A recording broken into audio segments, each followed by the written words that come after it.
Hello. We are live. Hello. Live. Welcome, viewers. Welcome to the Alliance Opens. Get to see your favourite teams bitch about Edencom ships live here on Event ETV. The teams are actually being super quick here because I told them to be prompt, and which is pretty cool. So we've already got Tuskers and who's this? Tempest landing on grid. So I'm just gonna get them all set up.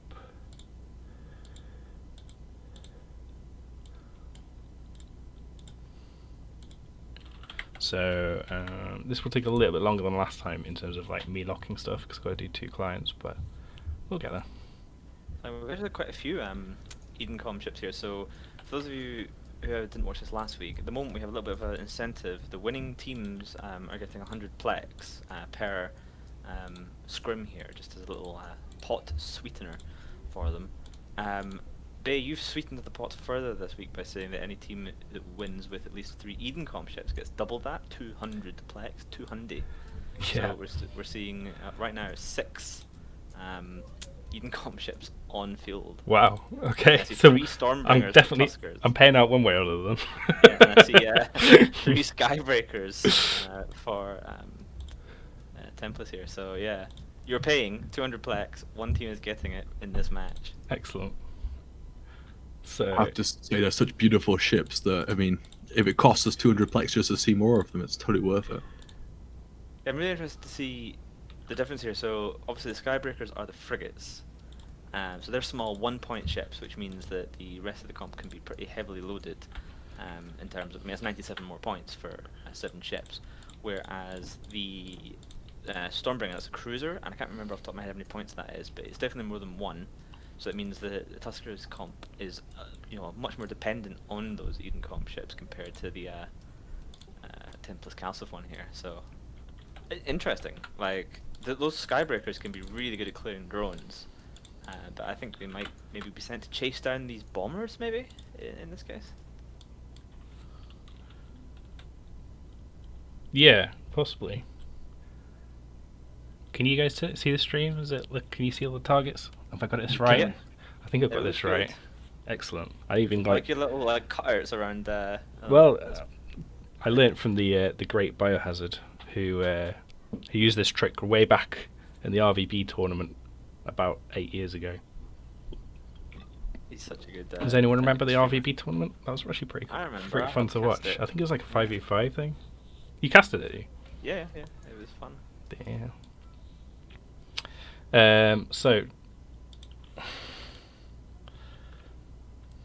And I know I'm locking out these 6 Edencom ships. It's like melt faster. this is a bit weird for me. Also- I've changed my setup, and so like this is the first time I actually casting using this setup with the 2 screens and mixing them together. So forgive me if it's a bit sloppy at the beginning. We'll try and get better as we go. So we've got the Tuskers team all in at 50, and Tempest is staggered a little bit. Misty, what do you think of these setups? I mean, I'll show my bias a little bit by saying that I fucking hate the Edencom ships for what they are at the moment. I hope that they are made a little bit more useful by CCP at some point, because at the moment they are hot garbage.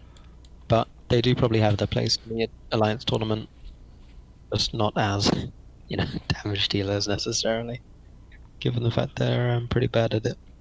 But I don't know. I'm just looking at both of the comps at the moment, and it's I probably favour the Calcif team at the moment, just from looking at their lineup, since they've got a lot more points in things like Nighthawks and the Scorpion Navy issue, which I'd probably prefer to a Scorpion Navy issue and 2 Ravens. But then there's obviously the HP differences. Sorry, I'm just trying to find. So they brought a Scimitar, right, on Calcif, compared to an Osprey on the Tuskers team. Correct. Yeah. Bar. Do you? Well, actually, there's a countdown. Yeah, so let's see. This is the count just now.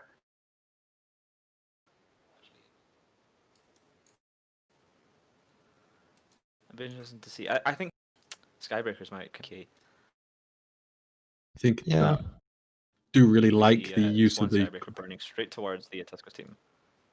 And the bomber immediately shot into about like 10% armor. And the other one's also being shot at the same time, and it's down already. So I think Calcis is just aiming to take out some of the light support on the Tuskless team, and now they're going for the Osprey as well, which probably won't tank as well as a Scimitar could Is now in this particular setup. taking Yeah. a lot of damage from It looks pretty. Yeah, they On all his just list. disappeared, didn't they? What are they shot by? side. I'd imagine they were shot by, like, the Sleipnir and probably a few of the other BCs, perhaps. Sleipnir volley Driving it. probably shot the first Purifier. Yeah. One Stormbringer down there. Moment, but he's not going very. Tuskers lost 3 ships so far. Yeah, but they're going for a Nighthawk at the moment. They've got it to about half shields. So, in the time it's taken for them to do some damage to the Nighthawk, they've lost 3 of their support. The Osprey Navy was being pressured a little bit, but it is important to note it is Mike Hawk Fit, so it's been pulling around the edge of the arena. But it seems like they're just clearing all of the light support and seeing whether they can win that core war towards the end once that's dealt with. I'm not sure whether trading a Nighthawk for 4 support. The 2 bombers, I think, is a really good choice because they'll be putting out a lot of damage, but the This is so hard. tackle frigates. Come, sorry.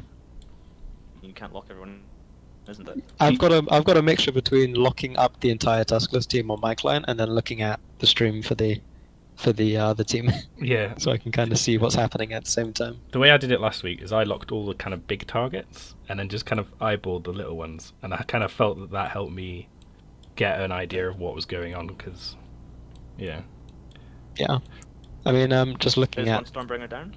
yeah, Well, we've lost 1 Nighthawk now, and the Osprey has gone down on the Tuskless team. So they're without Logi, no more reps coming through for the Stormbringers. There may be some remote rep bots out. I'm just taking a look at the Stormbringer that's being shot at the moment, but I don't see any remote rep bots from the Tuskless team, so they're pretty much without any Logi at this point. They have some ECM drones out on the Scimitar, probably to try and break any reps that are coming out on that Nighthawk as it's about to go down, at least from what it looks like on the stream, and it's down.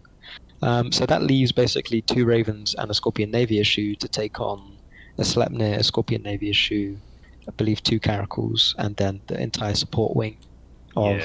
the Calciv team. I mean, Um, the damage is definitely in the favour of Tusker still, I think.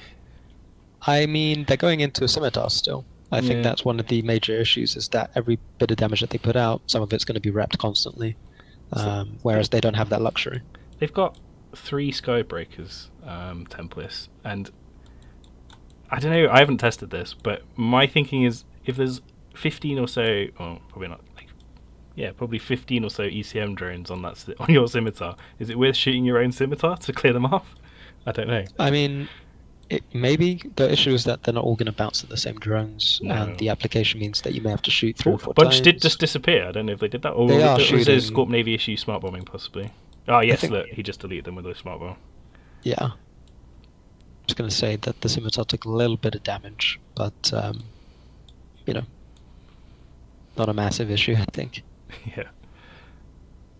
So they've got the Scorpion Navy issue into armor, actually, Yeah, even he's- with those reps coming out. He's really struggling. But the Ravens in structure as well.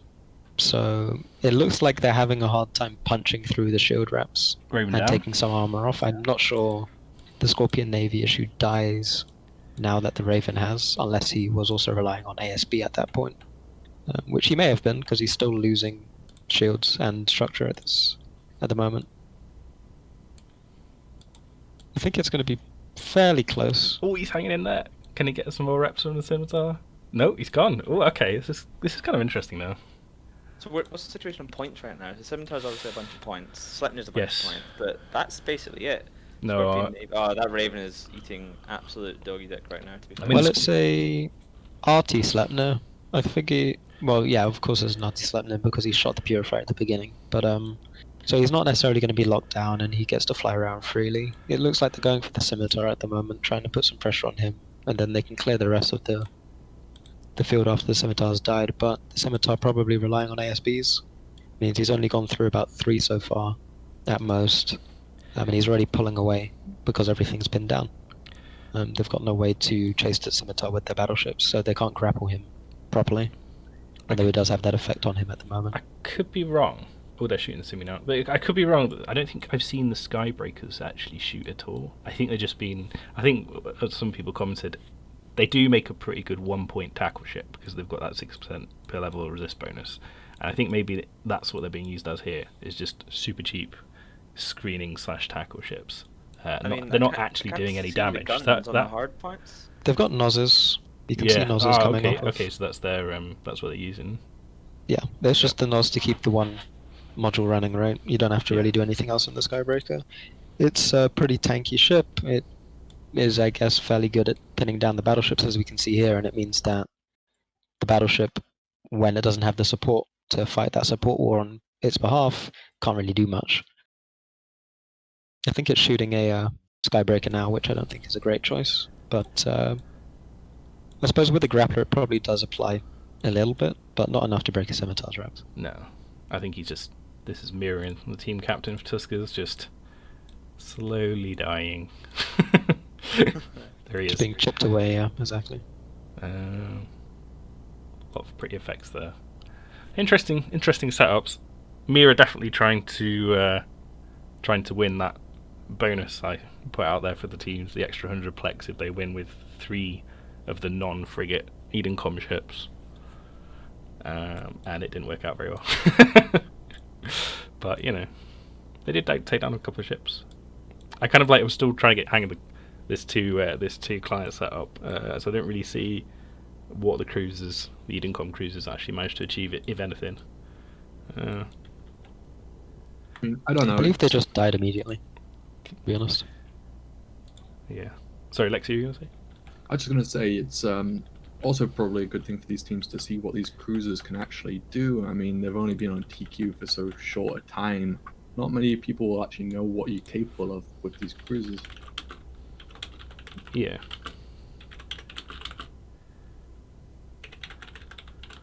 Okay, so that's that match over. I say that, but Mira hasn't exploded yet. Now he has. Okay, so I'm going to go ahead and walk to the Sandlot, which is the other arena here. We've borrowed the arenas from the 5v5 Screams. And Screams? Screams? Yeah. The Screams, the 5v5 Screams. The 5v5 Screams. So, GF's in local. And moving across to the other arena. Yeah. I mean, as post-match analysis of that goes, I think it's fairly evident in just what we watched that the support on one side got absolutely vaped. And then from there, they just got picked apart. So, not sure there's really much else to say here. No, we don't really have to do a lot of breakdown in these scrims because hopefully the matches come on quickly, one after the other. We've already seen, we only see one team land on a grid here. That's Odin's core. It's also that there's less stuff in the background, like E-War. Like you don't dump as much E-War into your individual ships in this kind of setup or tournament because there's more people on the enemy team. So E-War can be spread out amongst your own people, or you just value tackle and stuff more.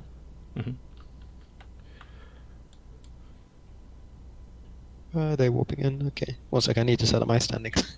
Yeah, I know. I do that each time with this. So Lexi, are you actually flying? You're with Initiative at the moment, right? I guess so. Yes, I've been part of the Initiative team the past couple of years. Cool. Are you flying with them this year? I noticed they've got a team. I think that is still up for debate right now. Obviously, with the 20 slots, it's who can dedicate all the time for training. Sure. I know that our guys are all kind of gearing it up for it. It's the same team that we've been trying for the past couple of years before it was cancelled. A lot of excitement there. Cool. If you got any, I don't really know. To be honest, I'm not that familiar with the Initiative team as individuals. I've got to be honest. I don't think they've taken part in any of the tournaments that EventT's run before. I could be wrong. So I don't know them particularly well on personal level, but they were certainly very impressive in AT16, I think, weren't they? Didn't they knock out PL, or am I imagining that? No, we've had some good teams over the years, but I wouldn't say any big key figures from the last couple. Cool. More just big null sec blocks. I mean, a couple of of the old FCs here that have participated in past ones. For instance, right now Tiger here in the Vengeance was one of our old FCs for it. Cool. Putin's team.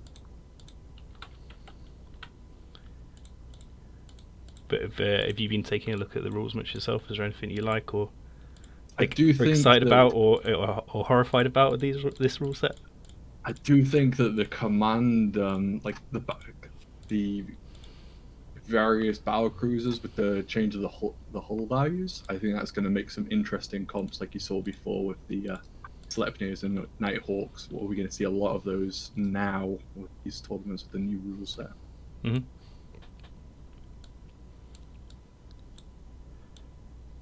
Yeah, I selfishly lowered the points of the command ship, and I say selfishly because it was arguably fine at 18, to be honest. But I've always just really liked the command ship setups in Alliance tournament history, so I was like, I want to see more of them.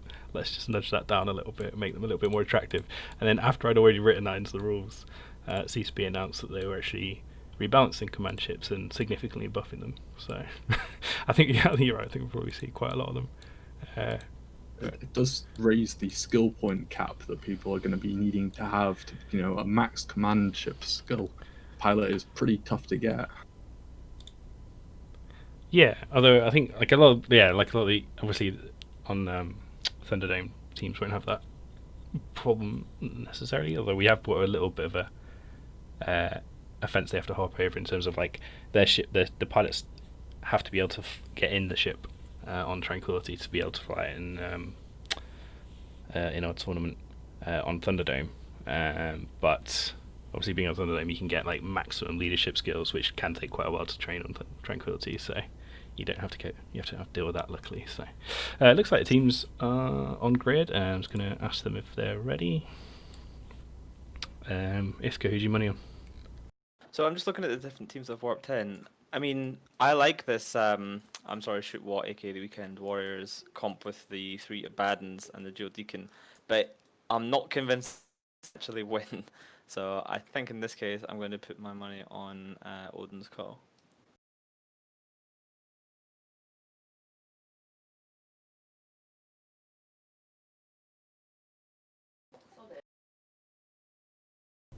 Got any thoughts on these setups, Misty? I'm just going to do the countdown while I do the countdown. Yeah, no, not particularly. I mean, it'll be interesting to see how the laser team performs, essentially. I'll like to see how fast or how slow this Skybreaker dies, getting armor reps. That'll be interesting to see. I really want to see how the Weekend Warriors tackle team does. Obviously, they've got some Abaddons and Absolution. It's quite a slow team. They've got that Hugin there. Match is just kicking off now.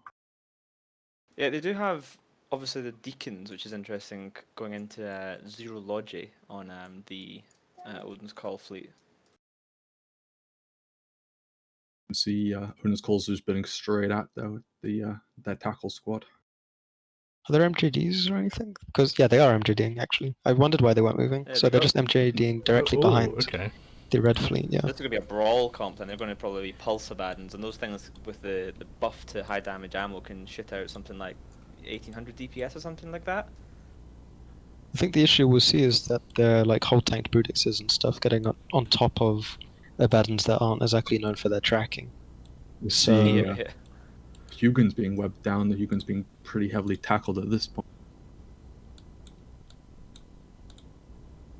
I mean, when it comes to a no DPS team versus a team that, a no Logi team that goes up against a team that does have Logi, I'd probably favour the team that has Logi, just because it makes all of the ships a little bit more survivable. Yeah, it depends how much they damage usually each fit team together a has, little though, bit if more. they can just power through. I mean, 2 Deacons don't have as much rep power, say, in Aneros. We've That's seen, true. One Brutix down and a second one already entering hull. Are these hull tank, do you think? That's They are looking hull like tanked, they are. yeah, definitely, but they are being chunked massively, even though they are hull tanked, because they're just normal Brutixes. They're not like Brutix navies or anything, so they don't have those extra structure points. They are doing some damage to the smaller support, so they're killing a Confessor and the Skybreaker at the same time as the Hugin and the Abaddon. They seem to have just split their damage across everything, though, which means that they're having a hard time actually finishing off any of the ships that they're trying to shoot. I think they downed a Confessor, but that's about it for things that they're shooting at the moment. I think And they're about to lose, I think, another Brutix. I'm kind of surprised why. I think the only chance that Odin's Core. Sorry, I should have introduced them. Odin's Core are in the blue ships, and Weekend Warriors are in the red ones. I think the Vengeances and the Confessors had to go straight for the Deacons. That was the only chance Yeah. that I mean, team even if had they of don't kill them, winning. they just need to tackle them away. Like, Yeah. tackle them away from the big ships, and they're basically done for. Yeah, I think that's the only chance they had, and they didn't seem to do that. They just seemed to let these Deacons wander around. Just no, having said that, there is a lot of E-War effects on one of the Deacons, so I guess they were hoping that they could just nuke them out to make them ineffective, which hasn't really worked. I do Well, find it strange that the Deacons are so close to the melee. One deacon's Hmm. down. Yeah, just as I said that, sorry, I took a sip of coffee and exclaimed at the same time, so you heard the sip. My I bad. wondered what that was. I And that was like, Abaddon now is going to go down as well because he's no longer getting the deacon reps. The second deacon's going to go down because he doesn't have a Yeah. rep buddy. So it's starting to turn a little bit. But that being said, a Typhon fleet issue, aka the Floon, just died Yeah. as well. So it's a huge amount of DPS off the field. so now those Deacons are dealt with, stuff's starting to die, and both the Deacons are actually dead. So So now we've I eat got my words. 2 Abaddons and an Absolution. The Hugin's still alive. It's quite important because the Hugin can get the webs on the small stuff. But as soon as that Hugin is dead, those small things are just not going to be able to get tracked at all by 2 Abaddons. No. Like as Misty said, Abaddon's not known for their tracking. So I think really at this point, they need to kill that Hugin, and then they're basically safe. I don't know. It's still a lot of EHP to chunk through, and they don't have much DPS left. Yeah, but that EHP isn't being regenerated, and they've got time. So as long as they're not getting killed, then it just takes time, and then they'll be fine. I find it confusing that the Typhoon fleet issue would be able to get on top of a Hugin. Like, if you're looking at the match at the moment, you'd be able to see that the Typhoon fleet issue is essentially on top of the Hugin. Hugin's pulling away now. I don't know if the Typhoon fleet issue doesn't have. Nope, he has a scram. Okay, so he just applied it late. Wow. Yeah, Okay. I mean, Did you see his whole tank? Whole tanks used ships do move pretty quick. sure, but the Still shouldn't be Hugin caught by Hugin. Yeah. yeah. should move a little bit faster than I think a Typhoon fleet issue. But hey, cool. I mean, if the Hugin have been able to pull away, and the Abaddons have been able to pull away as well, because one of them is completely free, it's untackled at the moment, because they have to dedicate all of their small ships to shooting Ryan, gonna get which a we're seeing at the Confessor moment. down. There he goes. Yeah, Punisher's not going to be far behind, but that Hugin just got Hugin chunked. is Yeah, dead Hugin's now. dead. So So here we go. Now we find out how well Abaddons do track. And well, they have the Absolution as well. yeah, which but is- it's not which really is- gonna help much. it will track those small ships like it just did there. Yeah.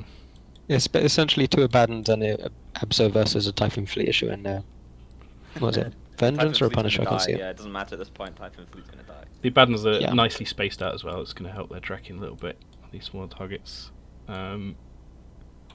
I think they decided to sacrifice the Hugin. I say sacrifice as if they meant to do that, but I think they meant to sacrifice, in quotes, the Hugin to kill some of the smaller support and help them track. When he Shit. should have probably been using a web on the Typhoon fleet issue, and also using his prop mod, because he was only going 251, sitting still while the Typhoon got on top of him. So perhaps some piloting mistakes there. We do see that the Vengeance is screening the Absolution off of Hull. the He's about Typhoon to fleet. go down. Well, the Floon's also MJDing. He's moving away. He's going to try and create as much space as possible, survive as long as he can. And But to survive. Did you? I think they're cruise missiles, aren't they? I'm assuming so. The rate of fire doesn't seem quick enough, certainly, to be rapid heavies, which would mean that, in theory, he could probably keep range of the Abaddons, depending on how they're fit. If they're beam or pulse, I'm not sure. Probably Actually, pulse, but Scorch Reach is a fair way. 70? About that. Like, I'd just say, in theory, if he had enough time, he could carve down these Abaddons. I don't think he would have enough time, but he's armor rep. Well, He's regenerating quite nicely. yeah, he's repairing his armor, so maybe he's got an ancillary, or let's stop now. Oh, no, it's repairing quite a lot. Does seem to be small bombing still, which might be a mistake if you're he's going to burn through his cap boosters a little bit faster than he would if he wasn't smart bombing. But he's also prop modding, so I've been asked to turn off the camera shake, which is a very good point actually. I should do that. But I'll just wait till the end of this match. Yeah, I think it's definitely- damage to the Vengeance, is that from the actual guns? Are they tracking him with the Abso, or is that him just flying through some smart bombs? I'm not seeing any smart bombs. There's it's probably going to be like glancing blows or something like that from the Abaddon, since the Abaddons are at range from the Vengeance. The Absolution won't be able to do anything at this range. They're all trying to track that frigate and they're taking forever to kill it. The Abaddon's being hit again by the Typhoon Fleet issue, I think. I'm going to check the points. It's definitely having 2 battleships and an Absolution means it's definitely in favour of Weekend's Warriors at the moment. What about one Leave the battleship and win one fight. Absolution? Again, that's still going to favour definitely the Weekend Warriors, I believe.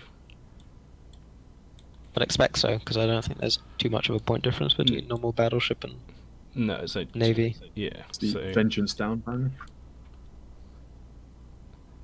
So yeah, that leaves them free to try and chase down the Typhoon Fleet issue. I can see a grapple effect, which is curious. It would be the weakest grapple that you could possibly get, though, since Yeah. it's an Abaddon that's not Right. moving, and which I also find curious. Typhoon's actually moving I mean, towards them now. I don't unfortunately, know if that's he's given up or what, but I figure it might just be a way of getting the match over and done with. which now it is. Cool. So we're going to warp over to the next arena.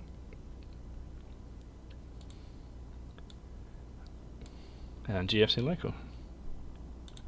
I don't know if you guys want to chat about how the Lexi. Have you got any thoughts about how that could have gone? How the Odin's team could have played that differently? I think just definitely going straight in, going for the brawl, and going for that tackle on that Hugin made a kind of a really big push. I don't know if the Hugin was the right choice. Like, I mean, as we were discussing earlier, the Deacon's quite critical for getting that, soaking up that extra DPS at the beginning. But I guess that's maybe one thing they're practicing on their own, regardless of conflict coming across. Can we get on? Can we secure tackle quickly with this? Yeah. So I'm just calling the next 2 teams in. Where's Camera Shake? I've forgotten. There it is. Camera bobbing. That's going off as well. Cool, should look a little bit better. So that was victory to the Weekend Warriors, who came. I loved their setups last week. They used a lot of Mars setups. Did anyone here watch the show last week? I know this kid was around, but he was dealing with a kitten and a pigeon. Weird combo. How is the kitten this week, Iska? Say again, I missed that one. Oh, she's I was fine, saying you man. were around. You were around last week, but you were dealing with a kitten and a pigeon, so I don't know how much you Yeah, remember we of had the a brand comps. new kitten, and we also had a pigeon fly into our window and injure itself, and then get jumped on by another cat. And then I brought it in, and it was bleeding all over my bathtub, but it recovered. And after a while, it seemed to be able to fly, so I took it outside and let it go, and it flew off. So it was an exciting evening. We had about a dozen followers so far tonight. I'd say thank you very much for if you followed. And thanks to the 150 so people that tuned in. I hope you like the name of my stream. 100% tie-dye free, as opposed to a lot of the other stuff that's going on in Eve on Time tonight. I don't know if any of you guys are involved in that big battle. Guessing not, but Sorry, no. Sorry, just doing 2 things at once. But no, not involved in the big fight. who we got at the moment now? So just on grid has landed.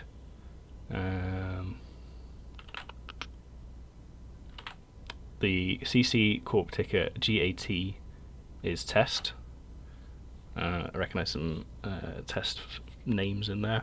And the other team we've got landing on Field of Dreams at the moment is Wormhole Society. I've got to admit, I know Wormhole Society's name, but I don't really know much about them other than presumably they live in a wormhole. I don't know if I anyone. think that's a pretty fair assessment of their group. It could be a bait. To Could be be a fair. bait.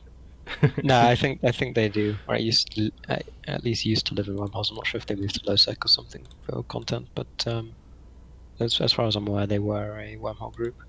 Cool. I think a lot of wormhole groups, well, the tournament format suits particularly like the 10-man format. I think particularly suits wormhole groups, for the fact that that's probably the size of the majority of their fights on Tiki, roughly speaking. So I think wormhole groups do really well. I got involved in tournaments first when I was in a wormhole group. Can anyone launch anything? I've just realised there's nothing. There's actually. Is there a bookmark? There's no bubble or anything like that with our ranges. I'll go pick one up. Should be using the ammo hold on the monitors for their prime usage. Thanks, Misty.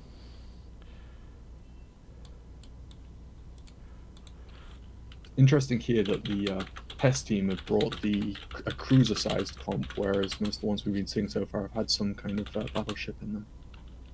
So the shield cruiser is much faster versus the armor battleships that we've got on field. We'll see how the fast versus a slightly slower comp goes against. Yeah, so we see test there warping down.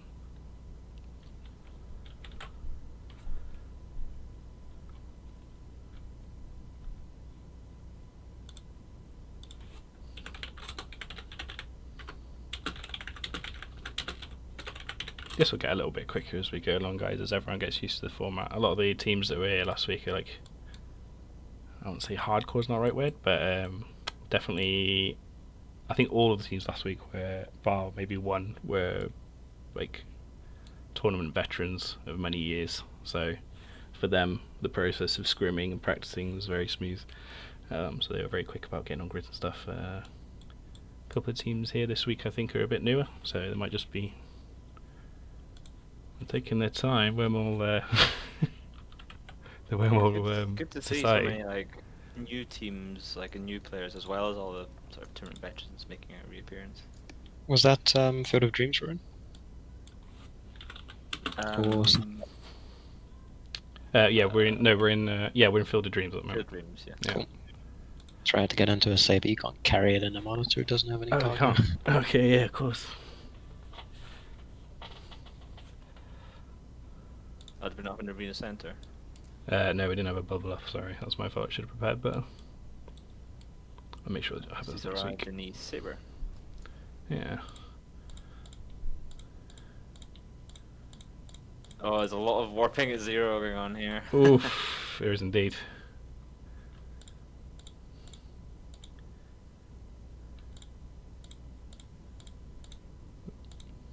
So almost the entirety of Wormhole Society are within 20. The only exception is the Pontifex, which is 25 from me. I don't know how far that is from the centre, it's probably 30. And a whole bunch of the test team coming in at 0 with everyone else at 30. So there's Skybreakers, there's Scimitar sitting out at 30, the Gila as well. They've got a Zvipel at 0 and a Zvipel at 30, so I'm guessing one's for screening and one's for tackling.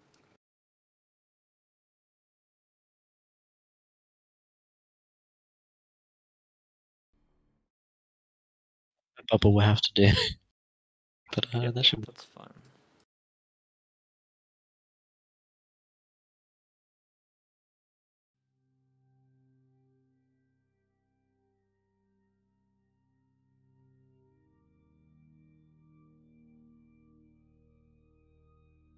I think we should be set now.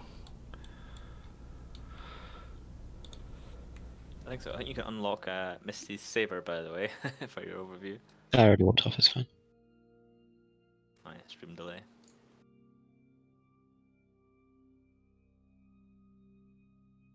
So I'm interested to see if those Skybreakers are able to be held under the reps from the Scimitar at all, or whether they're just going to pop straight away. I mean, they are pretty tanky, and if they're screening ships, it's probably quite a good one. They have a very good shield resist bonus of 6%, so that makes a We big have readies difference. and local, so countdown will be imminent. I'm just warping in, if you give me a sec. Yeah, we'll wait for Misty. Interrupt. So again, we have a no logic comp going into a logic comp test, bringing that scimitar, whereas Wormhole Society just bringing DPS, Brutix Navy, Brutix's Myrmidon's Hyperion, dual Hyperion in fact. That is a lot of DPS, and the Hyperion is sneakily fast. Like, people think it's quite slow because it's a battleship, but it's not. It can actually get on you pretty quickly if you're not paying attention. And it has a monstrous local tank bonus, so as does the Myrmidon. So they can they have some staying power if they get near you with a grapple. Of course, that hyena as well on that team. So they're going to be brawling in, I think.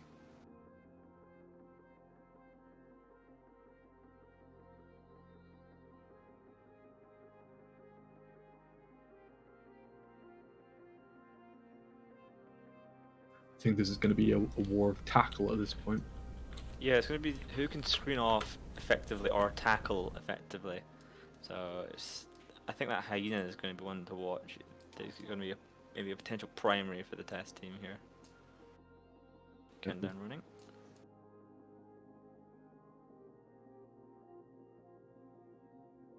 You are back, aren't you, Misty? Sorry, I just realised I didn't Yeah. check. I said I would check. Wait, and then I didn't check. So yeah, off we go. The Wormhole Society kind of scattering around, tackle going all directions as the test team burns away. Don't want to get tackled by any of this stuff. It's hard to see. Oh, there we go. So the Sweeple is tackled by Myrmidon. Oof. Well, That that Myrmidon's Brutix taking is fire getting with that. deleted. Yeah.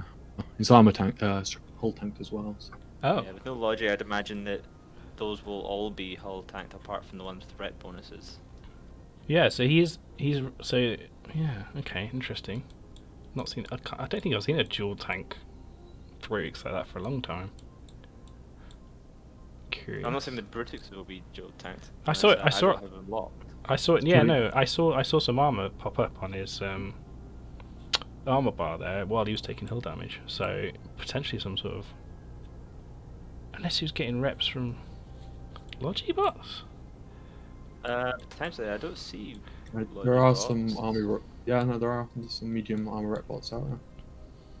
They're currently swarming around the hyena. Hyperion now of Yeah, Hyperion's eating a lot of damage. He's going to go down pretty quick. He's repping hard, but that's his ansel, and it's not repping enough to keep him up. He's bleeding a little bit hull. Hyena took a few shots, but he got out of there pretty quickly. That being said, he is kind of Nice. coming back in. He's only 30 kilometers away from the center. Yeah. So he needs to be very careful with that hyena. He serves on a drive-by web there. That's Hyperion down. So 2 ships down for the World Society team right now. Hyperion and a Brutix versus just, I believe, a Sweeple so far.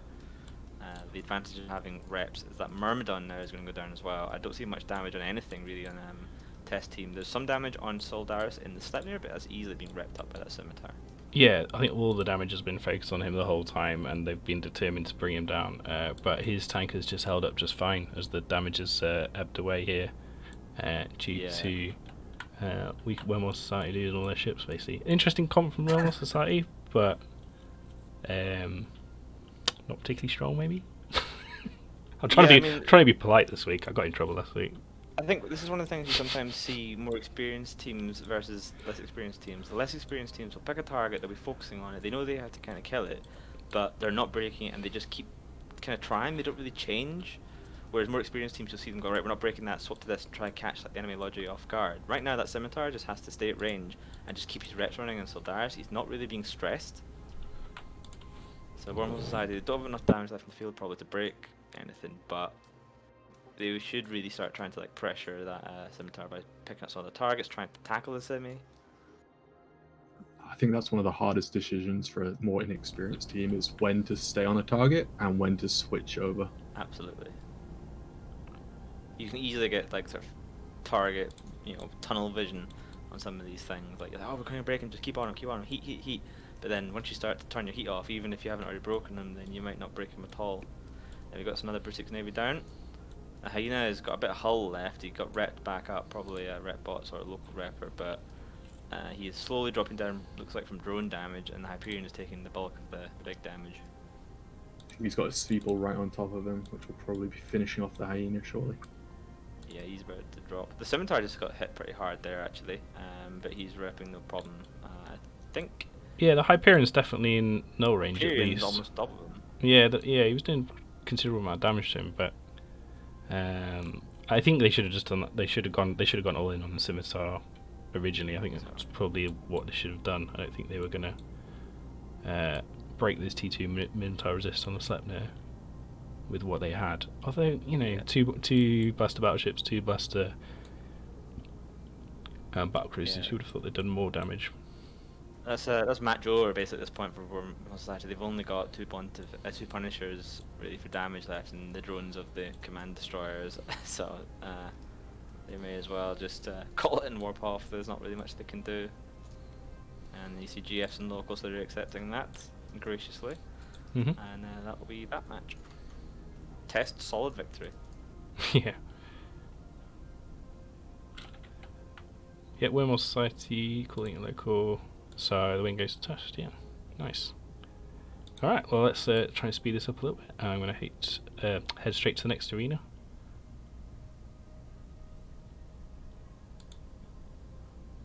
One strange addition with these new ships is the area effect means that they're able to hit the commentator ships. Oh yeah, good point. I can't actually see, I've hidden my HUD, so the stream doesn't say it, but if you see me getting shot too much, let me know. Maybe lock me up occasionally. No, the monitors should be fine with them, don't worry, babe. But yeah, it just means that it's taking out one of those targets that maybe would be totally effective against more drones or something. Yeah, good point. It's a good point, but I don't think it would be hugely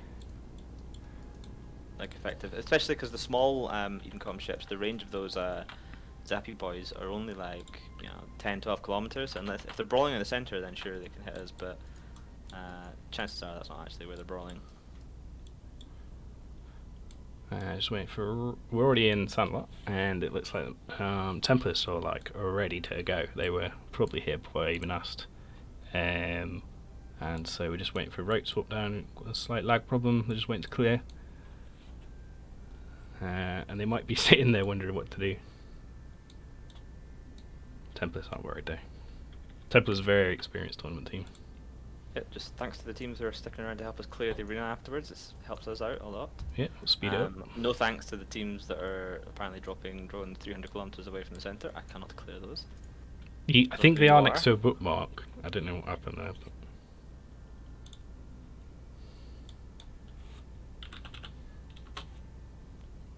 Do you like these two next teams? Both Shield, Sleipnir kind of rushes. Both very similar, but have also both got a slight different flair with the Munin. Yeah. Breakpile woken up and they're whopping down. That looks of it. Sorry, just grabbing another bubble for the arena. Oh, for the second one, the next one. Yeah, no worries. I'll wait for you to let me know when you dropped it.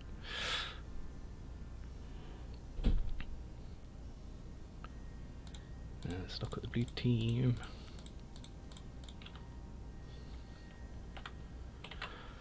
So, we've got another triple Sleipnir set up on the rope side. And Tempest, is that the same setup they used before? Scorpion Aviation, Sleipnir Nighthawk, Carol, Crawl, got two Nighthawks. Yeah, I think it's the same setup, isn't it?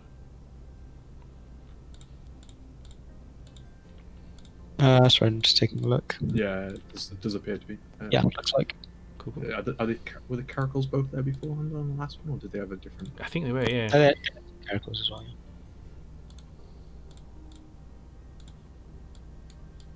So it just looks like they're stress testing. Comp here from Rokapel. Oh, okay. That explains the Munions. Yeah, and they've got Kieran's for Logi as well, and the Rapier for long range webs. Is it? Looking at the... If you look at the weapon systems, I don't know if it's RT or not. I don't think so. As far as that, yeah, I've still cleared the arena. Okay, well I can tell you that they do not have RTs on the Sleipnir. Well, if I had looked even closer and seen that they'd all warped into zero, I could probably infer Yeah. they probably aren't RT either. However, like I say, I hadn't got quite that far. I thought I'd leave that bit out. Yeah, that should do for now. step up. Next time, obviously, we can spend more time getting them at 0, but Cool. Do you want me to? I think they're. I think they're. Do you want me to wait for you to come back?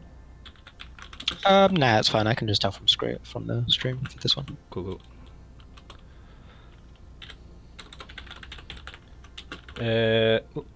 Lexi, do you want to take us through the distances they've walked on? Yeah, certainly. So Cals have managed to spread out. They seem to have their Skybreakers right up front, with the main kind of core coming about 30 kilometers. Probably give them a good range depending on whatever concept there is. And then we've got their Scimitar and Caracals at the back, maybe doing anti-screening. Whereas we've got the second team who's literally just come on 0 with the Kirans. The match is now starting. Let's see what happens. Yeah, sure enough, Rotor rushing in. This is classic Mimitar rush. Got the Rapier taking distance, just getting that control in, with everything else just brawling straight forward. I think it was on 0 with Nighthawks. Yeah, last Spartan in the Scorpion Navy taking a little bit of damage, not a huge amount. One Kieran on the Rokapel team is taking some damage. Can't quite see where it's coming from right now, but it's easily at the moment being ripped up the other one. However, he is kind of burning away as EC300s follow him. I think it might be the Sleipnir is trying to shoot him. Keep trying to do the same thing with like order up and putting targets, putting lodges on the left and big things on the right. Keep messing it up. Oh, a Skybreaker down already there. Yeah. He was just volleyed off the field, probably. Skybreakers was seeming to be going fairly slow after tackling. Now we got this as people down for rope. Yeah, it looks like they're just trying to burst through support again. Yeah, and another one. So they are just bursting through those things right now. The Kierans at the moment are, other than not being able to keep up with the Vepals, they're doing alright with themselves. There's some damage onto 2 of the Sleipnirs, but that's being repped. The Scimitar of Tempest Castle is now taking damage. He's got a Munin on top of him, which means it must be an autocannon, surely. Yeah, we we established that already when I was paying yeah. attention to something else. Yeah, okay. Interesting. Autocannon Munins. Would you guess they were going to be good, Misty? Auto cannon Munins aren't that bad, I'd Okay. say. I mean, I guess it depends on what you want to get out of the ship. The Vagabond, I think, has the shield boost bonus, so if you wanted it to be like local tank, you may go for the Vagabond, but Munin's pretty That's the Scimitar's tanky when it breaking, by the gets way. reps. He's going into armor, so he's out of his boosts. He's going to go down.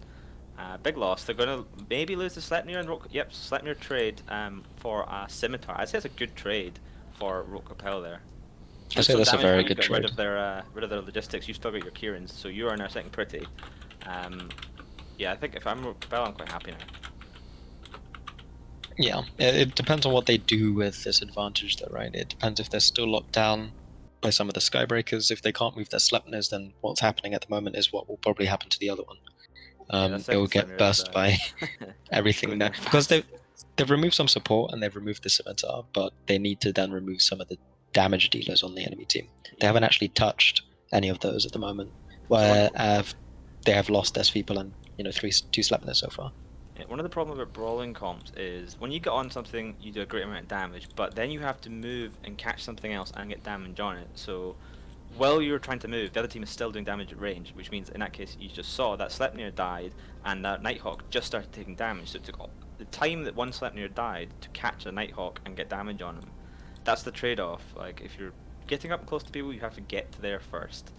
Sleipnir is kind of surviving. Like, he's got these Kierans burning around him right now, just giving him reps, but they are frigates, and there's still a lot of damage coming from the Tempest Castle team, so they are going to burst through that third Sleipnir now. That's a huge amount of damage gone from Rokapel, but they do still have 2 Munins left, and Tempest Castle doesn't have any Logi. No, I think this is definitely not over. I think 2 Munins is a decent amount of DPS given how much time they've got left. But no, it does look like it's over now. They can't tank it. Yeah, they can't tank it. Yeah, I'm not sure why they're not tanking this. I thought they would tank a little bit better than that. To be honest. two command ships and a Scorpion Navy issue. Yeah, I think that's your answer. Well, it's potentially it's either 2 ham or rapid light missile Caracals, which are pretty good at bursting through Yeah. targets that are tackled. Yeah, Yeah, those two. Even still, like you'd think with the ADC plus the small Sig plus 2 Kierans, you'd think that those minions would be able to maybe survive this, but he got chunked hard, and now maybe they finish off this Nighthawk, but look how slowly he's going down, even with nothing other than a couple of rip bots probably on him. Yeah, they are rapid lights by the looks of it. Yeah, I thought so. Because of the range that they were sitting at. But as I was saying, sorry, I got sidetracked.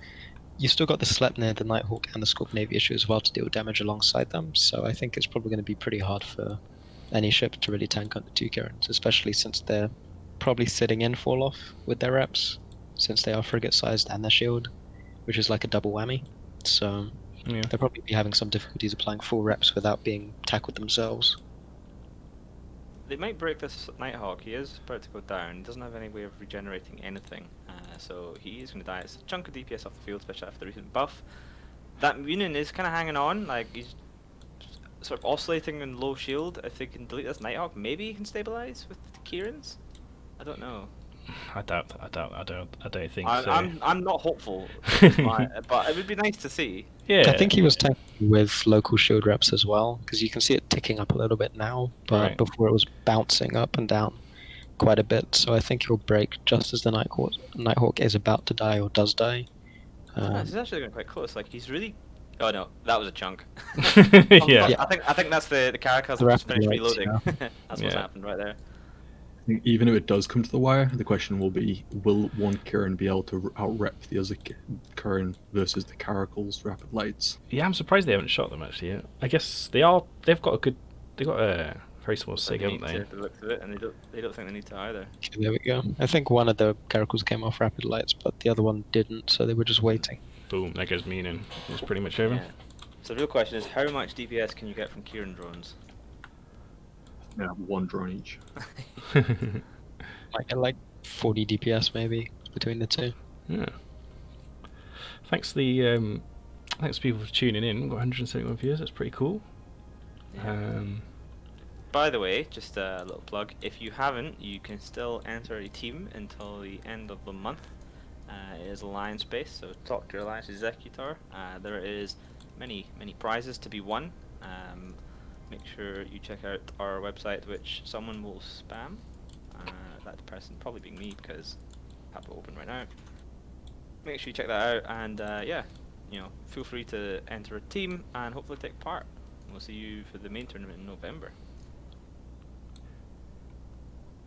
Yeah, it surprised me how keen teams have been to get going in these practices already, given that we're sort of 3 months away still from the actual tournament itself. It's pretty cool to see the kind of enthusiasm that tournament community still has for these type of tournaments. I see you just warped in your APOC Navy issue, just like, yeah, this is over. But Well, yeah. but Grim Reaper X is still hanging in there. I wonder if that's Grim. Is that Grim Reaper Knight, or is that someone different? I know that. I'm not shooting anyone who's still alive. I'm just shooting Rex. So I'm giving him his time. He hasn't called it in local, so I'm giving him his time till he explodes. There we go. Okay, we're gonna head to the next arena, and GF's to Templars another convincing win. hey, if you enter a team as well and come to these opens, you can, if you're good, earn enough plex to cover your entry fees. Templars seem to be working on that right now. Yeah. I've probably only got enough plex left for one more of these. Hopefully, I've got after that. Kelon Darklight has donated some of the I forget the name of it. Fireguard t-shirts that he got for donating his ship to charity, or the money he got from his ship to charity rather. So we'll be giving them those out as an incentive to teams, which would be pretty cool.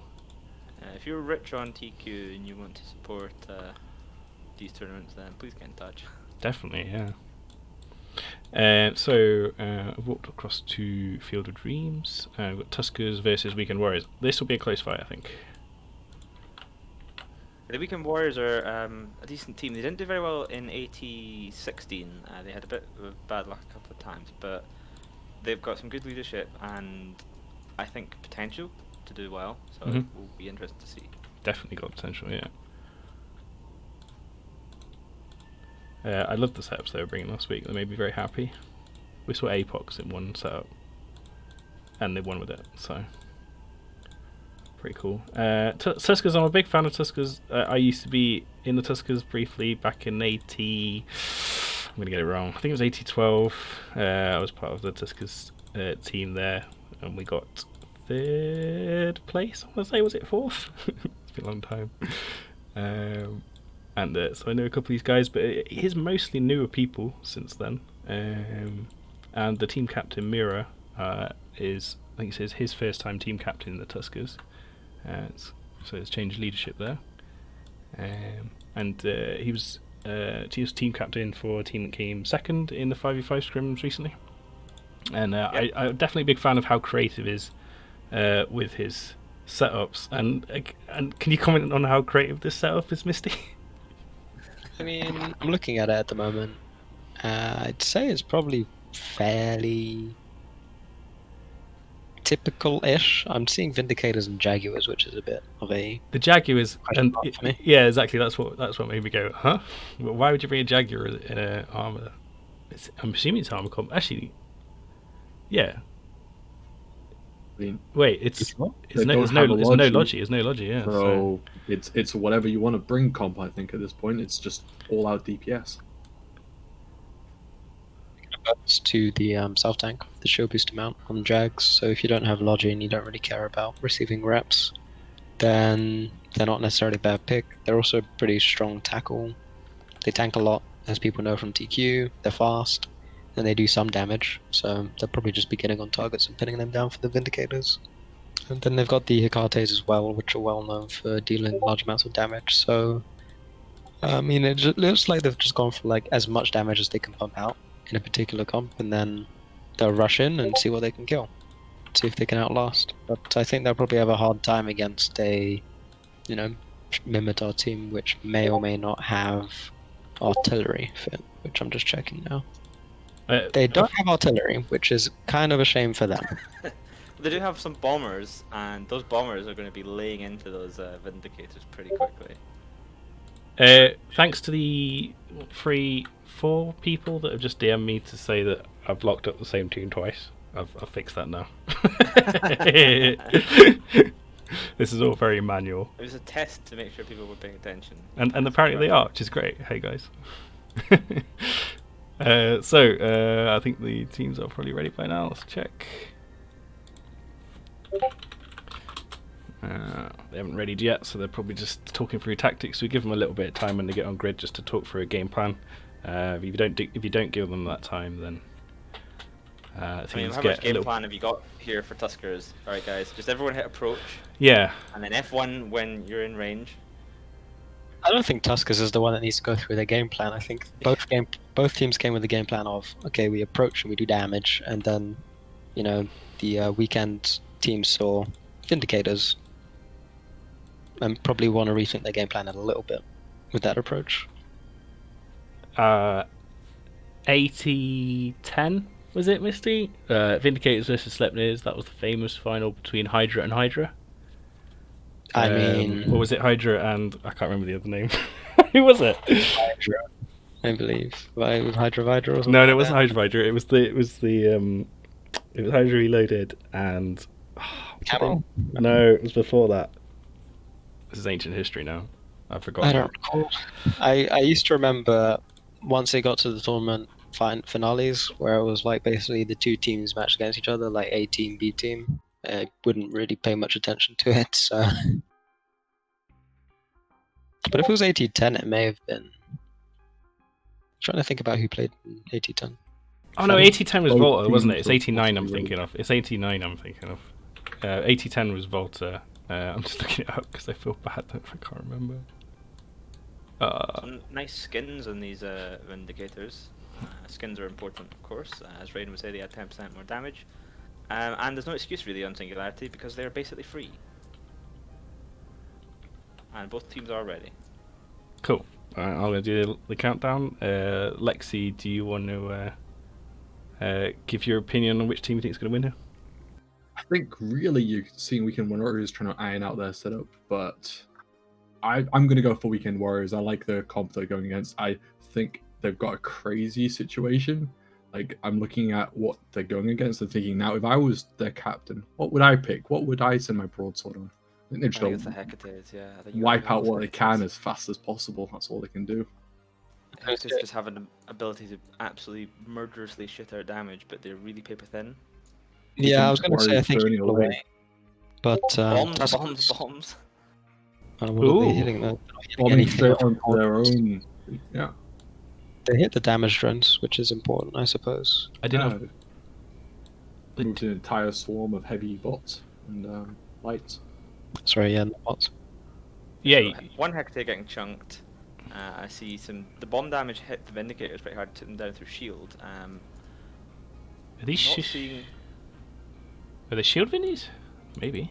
I don't think they'll be shield Vindicators. They must be. I would have hull thought if they Vindicators. weren't shield, they would have taken that bomb would have taken off all the shield, but maybe not. Maybe not. They've got a decent amount of because they're a pirate faction battleship. They've got a decent amount of hit points in every layer. Yeah, so there we go. There's both Hecates down immediately. That's pretty good target calling because, like I say, they do a lot of damage and they're not tanky. They're now focusing on what looks to be a Vindicator. Broadsword, I think. Justina, who's Oh, taking sorry. damage. Yeah, Tuskers are focused on broadsword that just got deleted there with those 3 Vindicators on top of it. Yeah, that's what will happen if you're next to some Vindicators. It's sort of, bye bye. Jaguar is now getting scrammed. But that Vindicator is about to hit. Oh, that Sleipnir is dying quickly. Sorry about that. As Yeah, we he's get some right under beautiful them. tinkles there in the background, yeah. Oh, so Sleipnir up at 0 against 3 Vindicators is not a good place to be, but he is down. That Vindicator is now hitting Hull and doesn't look like he...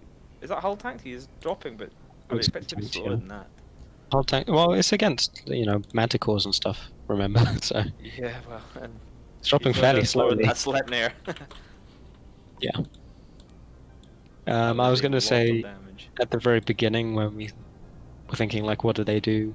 I would say that Weekend's only chance would be to burn away and try and clear some of the tackle while the Vindicators were burning in. But 5.5k second Jaguars right off the firing line, and you warp it at 0 doesn't give you much time to do anything. So we're just kind of seeing and that the now. Vindicator's not exactly a slow ship either, so it's very hard to stay away from them. And I mean, I don't know the exact math, but a Vindicator with the damage buff recently must be over 2,000 DPS. So It's it's 6,000 probably DPS like- from those ships there. 1.5 maybe, with just Heated? foils or something. Heated, yeah. I Because thought it's they get a T2 little more. remember, it's not going to Or is be. it the Domi Navy that can just vomit out DPS? Yeah. I mean, I'd have to check again, but I don't think. I mean, I think to get 2,000 you'd be polarized. Which I don't think they are, given how long it took for that Vindicator to die there. Just taking a look. I mean, at the moment, we've got a Nighthawk, a Stork, 2 Jackdaws, and 2 Manticores against 2 Vindies and a Jag, essentially. So it's not entirely over yet, but I still think they'll have a hard time kind of clearing those 2 Vindicators with the damage that they have before something else gets tackled. It seems like they're focusing all their damage into a Vindicator at the moment, which means that the Jaguar is pretty free to like run around and try and pin something down for the Vindicators to get on top of. And I think the Nighthawk is tackled at the center in the middle of those Vindicators anyway, so he won't be able to get away. Unless he has an MJD. Which I don't believe he does. I think Tuskers might win this. Is that a... I was going to say, is that an unsafe bet? But I guess the Vindicator is taking a fair bit of damage and the Nighthawk is still in shields, but once it hits armor, it's going to just disappear. I mean, When yeah, they've got 2 Manticore pilots, which is a lot of DPS still. So they could if they get rid of this Jaguar, then they've kind of got the ability to kite these guys all day. We're gonna check the timestamps on how long they've got left, but I mean, if the bomber pilots are good enough, I think they can win this just by kiting, right? Maybe? I don't think so, though. You've got the Arbitrator, and I believe he has missile guidance disruptors, which will be coming out on the Manticores, which means that they won't be able to apply their damage properly, and they'll have to get close enough that they'll probably get hit by now. Yeah, he's got light missiles as well, by the looks of it. So, which are making quick work of one of the Manticores. Yeah, he's got damage bots chasing him down as well, and he's not able to outrun them. So they're just going to chink him away, and there he goes. And I don't reckon they're going to be able to break that second Vindicator before they all die. Yeah, Blacktooth's sitting pretty far away, and I mean, he's putting missiles out at the moment, but it looks like he's shooting Mirror still, which is probably the sensible choice because there's nothing else really that he can apply to properly. But he's also going to have issues, I think, with the Arbitrator once it gets into lock range. He'll just be missile guidance disrupted, and then he won't be able to do much. And that's probably one of the deciding factors of the fight, is that, you know, the Arbitrator ruins at least one of the Manticores for a good chunk of that, so it's not applying its damage properly to a Vindicator, which means that, you know, each Vindicator survives a little bit longer.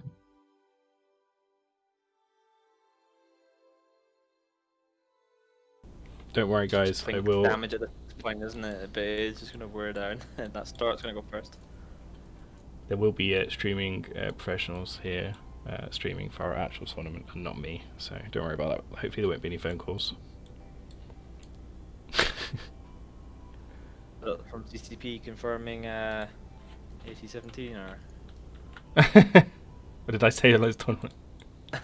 Oh dear. I keep trying not to do that, but okay. GF, well done, Tuskers. And we're gonna head over to the Sandlot for Odin's Core versus Test.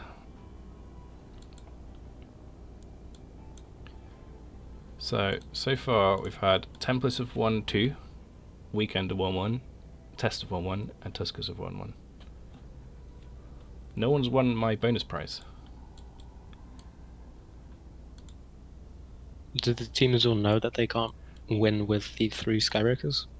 Uh, Because I'm seeing a lot of 3 Skybreakers, I'm just not sure whether they're aware. Yeah, I mean, I think it was pretty clear. It wasn't. It was just something I thought of on the fly. It wasn't like an official. But yeah, it was discussed there. So hopefully they read. If they read everything in the channel, they would know that. If they didn't, then you know, I guess reading is hard. Reading is hard. It's overrated as well. I read you can just turn up with whatever you want. Why is someone linking Jake Meister's Twitter and local? Click that later. I'm sure anyone wants to be clicking that.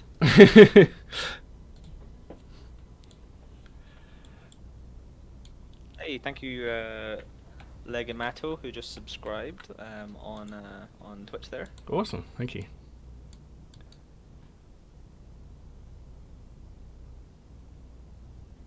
Yeah, if you do want to help us out, we've got a Patreon running that I'll link in chat in a second. That's Patreon goes to Vitor, who does all of our tech tools and website. And there'll be another Patreon up soon for someone else who's helping us out. And donations to these guys really helps us out. And if you want to help the team in general, then yeah, subscribing to this channel, awesome. If you have a particular set of skills as well, you can feel free to offer them. Yeah. So let's get these teams locked up. What we got here? Typhoon Fleet Issues versus Sleipnirs. I find it curious that the Skybreakers would come in at range when the Sleipnirs and the Sweeples would come in at 0. And the other Sweeple comes in at range as well. Maybe Atticus just walked wrong, or they probably have a game plan to do with Jake having some, you know, remote Seabos or something for the Scimitar. But we'll have to see. Just take a look at these all weapon systems here. So the Sleipnirs are autocannon fit, so they'll be rushing in, which is to be expected since they walked at 0. Although, again, kind of curious why the Skybreakers wouldn't be kind of leading that charge, or at least perhaps 10 kilometers closer so that they can screen a little bit more effectively. What do you think? What do you think about the lonely Blackbird there? If it works, it's good. It's very good, very powerful. If it doesn't work, then it's kind of a bit embarrassing. Yeah. ECM's a bit tricky in the Alliance tournament. I think that in 5v5s it had more room to play because you had few people, but in a 10v10, I mean, you jam a couple of the Sleipnirs when they rush in, and all they can really do is shoot you, so you'll crumple. It doesn't just stop them from locking anything anymore. So it depends on how they play around the Blackbird. If they pull the Blackbird away and effectively screen for it, and then allow the Blackbird to, you know, land a jam every now and then on Sleipnirs or other kind of support ships and free up some of that DPS pressure, then it could be a good choice. But it depends on whether the rest of their team will survive long enough and be able to effectively screen.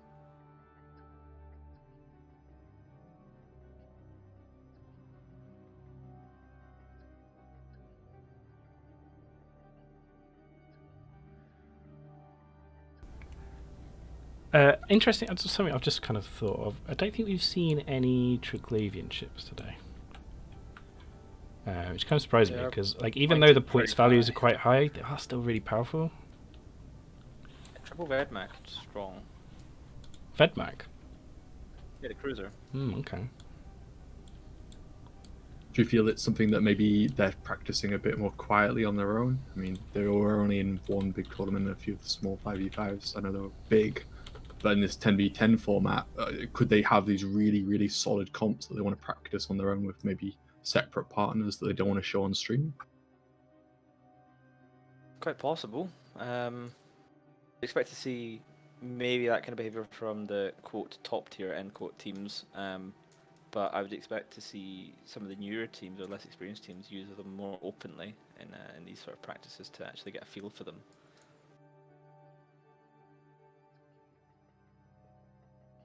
Also, could I just say that last fight left so much debris in the other arena that the cleaner APOC ran out of capacitor trying to clean it.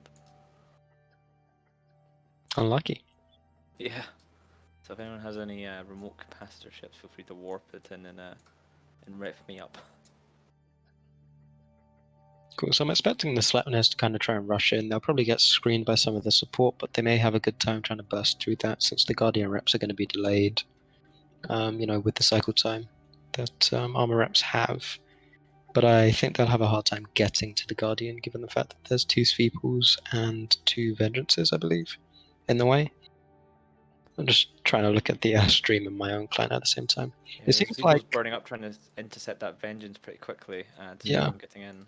It seems like Rare has been tasked with going for the backline, perhaps getting a tackle on the scimitars that the Typhoons and so can apply to it properly. And then you've got the rest of the support ships going in for the Sleipnirs on the warp-in. Yeah, Rare Perhaps is right in the backfield now of the test team. Pretty much unobstructed, but he's been tackled by a Skybreaker. Yeah, he got tackled by a Skybreaker, and he wasn't able to actually fulfill his kind of like target mission, I suppose. I can't expect that he was sent in to tie up the Skybreaker, so the Scimitar was able to pull away from him. You can see that there's a stalemate at the moment. Nothing's particularly dying. It seems like they're just trying to pressure the support on the blue team. So you can see that the Vengeance and the Sveeples are taking damage. Most of that is focused onto Martin and the Vengeance at the moment. While there is DPS coming out onto the Scimitar, we can see that boosting every now and then. If it says BFIT, it's only going to have 9 charges, which is something to keep in mind. Even if it isn't tackled, it's still going to be pressured. And actually, for some reason, the Scimitar has managed to burn into the enemy team, up by himself, away from the rest of his team, which effectively means... Yeah, it means that even if they didn't kill the Scimitar there, it would be deep in fall off and wouldn't be able to apply its reps properly to the rest of his support. So he's down, which means that the Sleipnir team is probably going to crumple ever so slowly now. We'll probably see the support, the core die first, the support die before the core, where they clear some of the Sveeples to relieve pressure from their own support. But we are seeing Pontifex and Vengeance going down on the blue team as well. Pontifex is probably quite a big deal, because that's their only links, right, on the armor teams, and that's going to make quite a significant difference to how hard that Guardian can rep. And there is 3 Sleipnirs still on grid, so they're putting out a ton of damage. Yeah, it's a bit of a painful point for them to lose the Pontifex at this time without clearing any of those Sleipnirs or support. It means that in about a minute or 2, the Vengeance and the Typhoon Fleet issues are all going to tank a lot less than they were. So where the Vengeance may be tanking at the moment, with the Guardian reps, it may not tank after that, especially if it's already used as ADC, which, since it was being shot before, it may have. I'm not sure how pressured it felt at that time. The Sveeple, however, going down quite quickly with those reps cycling on the Vengeance. It takes time to switch those reps over to a new ship. You have to complete the cycle on the ship that you're currently repping, which can take 6 to 8 seconds, and then you have to switch those reps over to another ship, which will take a further 6 to 8 seconds before those reps really take hold. So some good logi piloting coming out from Erd at the moment. He's saved the Sweeple, but the Vengeance now dropping quite low, touching structure. The Sleipnir does go down in the meantime, though. So they've exchanged 2 Vengeances, I think, for a Sleipnir, which perhaps isn't the best. And now they're also losing the Blackbird as well. He is getting Guardian Rex, however, probably in fall off. It's an interesting choice to try and get the Blackbird out at this stage of the game. Seeing some heavy armor bots going on to him. Yeah, I mean, we can see at the very top, I'm not sure if you can see on camera properly, but the Cerberus, I think, is tackled by a cruiser. Not a cruiser, sorry, a Sweeple. Yeah. Up in the top left corner. So that's really a Sweeple that isn't really doing much damage to the red team at the moment. You'd hope that maybe the Sweeple would have been applying some of its damage to the Sleipnirs, locking down the Sleipnirs as well, preventing them from moving around, if that isn't already being done by the Typhoon fleet issues. And just more effectively, I guess, pressuring the red team, because they don't have Logi, right? So any amount of damage is good damage. It's a Skybreaker and a Sweeple. Oh no, sorry, Skybreaker's pulled away now. I'm not sure what he's doing. He's kind of zipping between targets. I kind of feel the Guardian's taking a lot of punishment now. He has some remote rep bots on him, but if you zoom in a little bit, you'll be able to see that the Skybreakers have guns fit this time. So they are doing some minor damage to that rep blob. It's not doing much though, because it doesn't bounce every time on the same drone. Some of them are just sat at half armor without moving. Oh yeah, you can see, I've zoomed in a little bit, you can see the little explosions there. It does look very cool, I'm going to say, even though it might not be as effective as people wish they were. The guns look very cool. Yeah. So they've just exchanged another Sleipnir almost for a Blackbird, a Guardian, and potentially a Sweeple, which again I think is probably a pretty good trade. The Sweeple at the moment not quite dying. I think it's pulled range a little bit. So he's not having the hardest of times. But it looks like the other Sweeple that's tackling the Cerberus is now also being focused a little bit by that Cerb. It's found the time to put some volleys into him. So again, it's just damage that we're not going to see repaired, given that both Logis are dead at this point. So you've got I think you've probably got equal amounts of damage roughly left on the grid. No Logis. Probably equal amounts of control, given there's a... Oh, wait, I guess that one Seagull's about to die, so it's a Hugin versus 4 small things to tackle. I don't know which way this goes, because it all depends on how well these Typhoons are piloted, I guess. One's almost dead. I think they're rapid light. Just from how long it takes for each time a Sleipnir dies, there seems to be a pause before the rest of the damage seems to come out. Mm-hmm. So I think they're rapid lights.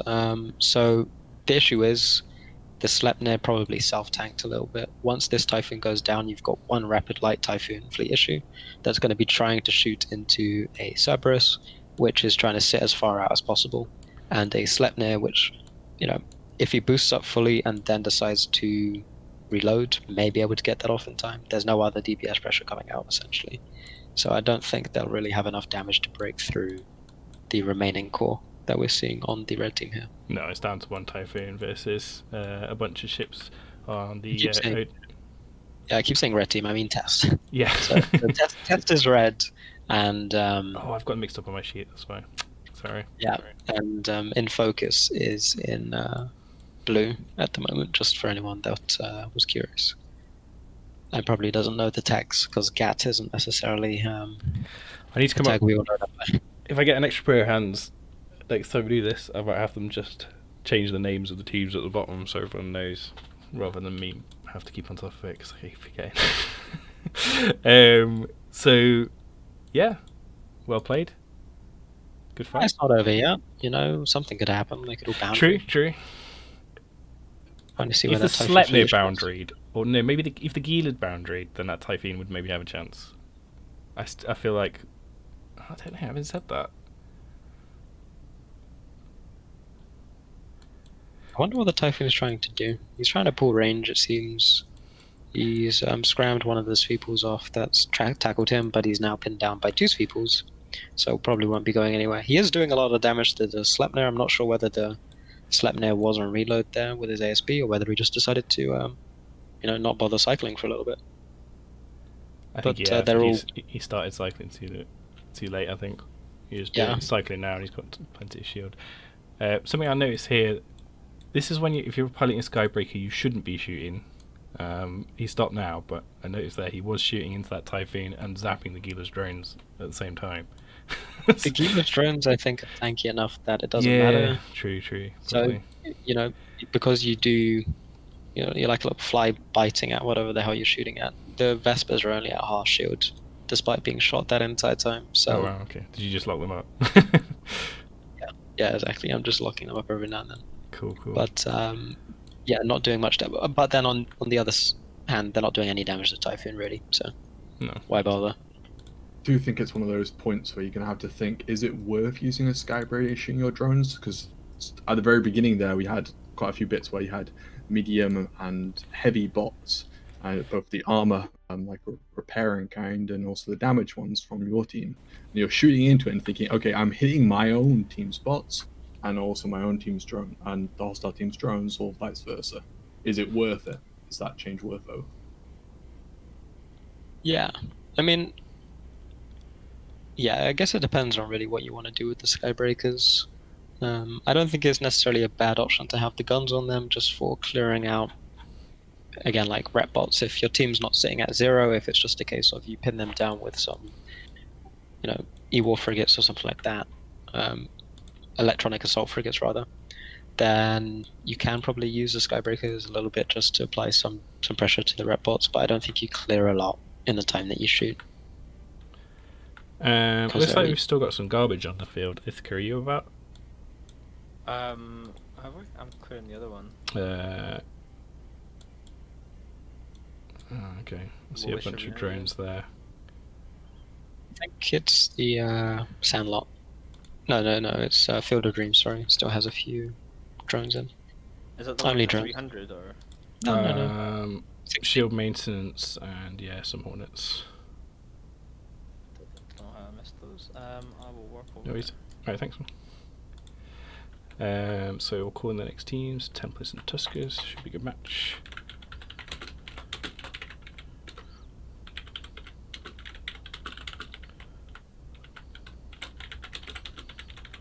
Who's been the team that's impressed you most tonight, Lexi?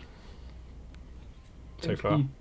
Tuskers bringing the variance of comps. You've seen very, very different comps brought over.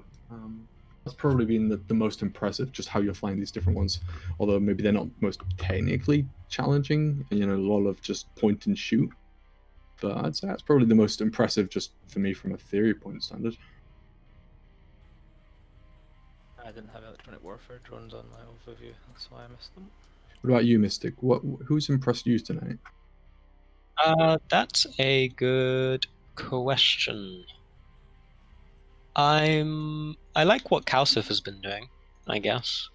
But besides that, I guess I wouldn't say that any teams necessarily impress me so much. It seems like a lot of the comps are same archetypes. It's about brawling in and seeing whether node logic comps work, seeing whether rush comps work of different types, not just Mimitar, but also Galente that we saw.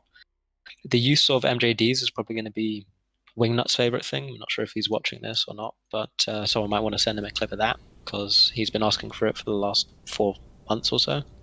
So he'll be happy to see something along those lines. But he did say he was going to be here tonight, but he is Australian and it is very early in the morning there, I believe. So I presume he slept in, which is fine. Yeah, it's fine. You just need to send him like a little time marked clip just to show him the MJD, and that's it. He'll be fine. Yeah. I would say that it's nice to see teams trying out a lot of different things. Really, there's been a few mistakes, sure, but most of the teams seem to be doing fairly well in terms of just their piloting decisions and how they move about the grids, and it's stuff that they'll probably improve on as these practices go on, right? So they've still got a fair while before the tournament actually kicks off. The tournament itself is in November. If you're watching this, this is the Alliance Open Opens, so essentially free practice for any teams to sign up for. Sign up for teams is open until the end of this month for the main tournament. Pilots have to be in by the end of the following month, I think. Is it end of October, Bay? The pilot, yes. So the end of October is the deadline by which teams need to submit their rosters. Obviously, this format's inherited from the Alliance tournament, and in that, any member of the Alliance could take part. And so potentially you've got a squad of 30,000 if you're in Goonswarm or whatever. Although it doesn't usually work out like that. Whereas we will be using Thunderdome, and as such, we have a limited number of people that could use that at once. It's the community team's event server, and as such, we've limited rosters to 20 pilots, which allows teams their main 10, presumably, and then some subs and reserves, and alternate people. So they've got to submit their rosters of 20 this time by the end of October. Interesting to see how teams handle that. Whether they use all 20 slots or not. I think some teams will, some teams won't. So what do you think of this comp here from Tuskers with Golem triple Stormbringer? That's triple Hound as Mira well. trying to win that prize, isn't it? Yeah, I've flown a few times with Mira in the 5v5 scrims, and he does enjoy his meme comps and doing things a little bit for the fun as well. I'm wondering if this is some sort of weird Tinker variation. I can't remember if the rules Oh, exclude Tinkers or not, but not technically. I Yeah, think they I'm might be wondering if this is harder some now sort of after the CCP changed the way the resistances work with between now and the last tournament. So I'm not sure. I think that might have some impact. I'm not someone who is an expert when it comes to the details of mechanics like that. I think that might mean that Tinkers are a little bit trickier. They are Caracal. They all sat together though, 23 kilometers from the arena, so they might be. yeah, traditionally you don't want to warp your Tinker in zero, but you also don't want to warp it too far away to not be able to hit out. So it really depends what missile systems fit to this Golem, if it is a Tinker or not. I mean, they have a Basilisk sitting right next to him as well, and it's very rare teams warp in a logistics cruiser anything less than 50 without a good reason to do so. Yeah. How impactful, if they do try and tinker, how impactful do those 3 Skybreakers on the how impactful do you think they're going to be, given that the enemy is all balled up? I think they're pretty good, to be honest. I was going to say, well, 2 things. I think the Skybreaker is probably a fairly good choice for a Tinker because they get the 6% per level shield resist bonus, so they don't necessarily, they're not necessarily as impacted as other ships when it comes to the resist changes. So they can go ahead from their little group and screen, which means that the other ships and the Basilisk aren't necessarily as pressured by anything that's kind of rushing in. To burst your bubble, if you click info on the ships, they actually are named definitely not Tinker setup. They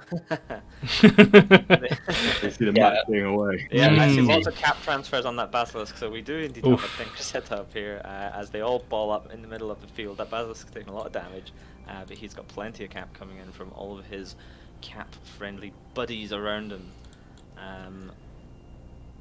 He's repping fine at the moment. Last Spartan is taking some damage in that Scorpion Navy. Quite a lot of damage actually, but the Scimitar will be repping fine right now. Got that Skybreaker D1 repertoire right on 0. I wonder if he's going to be trying to clear off some of those rep bots. Yeah, the Templar Skybreaker is getting right in there.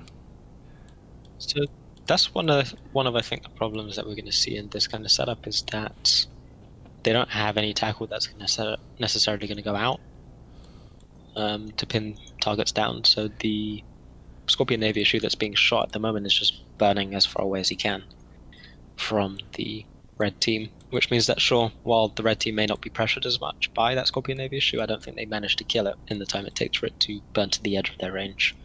And once it gets to the edge of their range, it can just keep burning in and out because it can move in much faster than they can to make sure that its missiles apply, but it doesn't necessarily have to eat the missiles that get sent at it. Definitely some Ewar, I think, coming off the Stormbringers towards... Is it Stormbringers?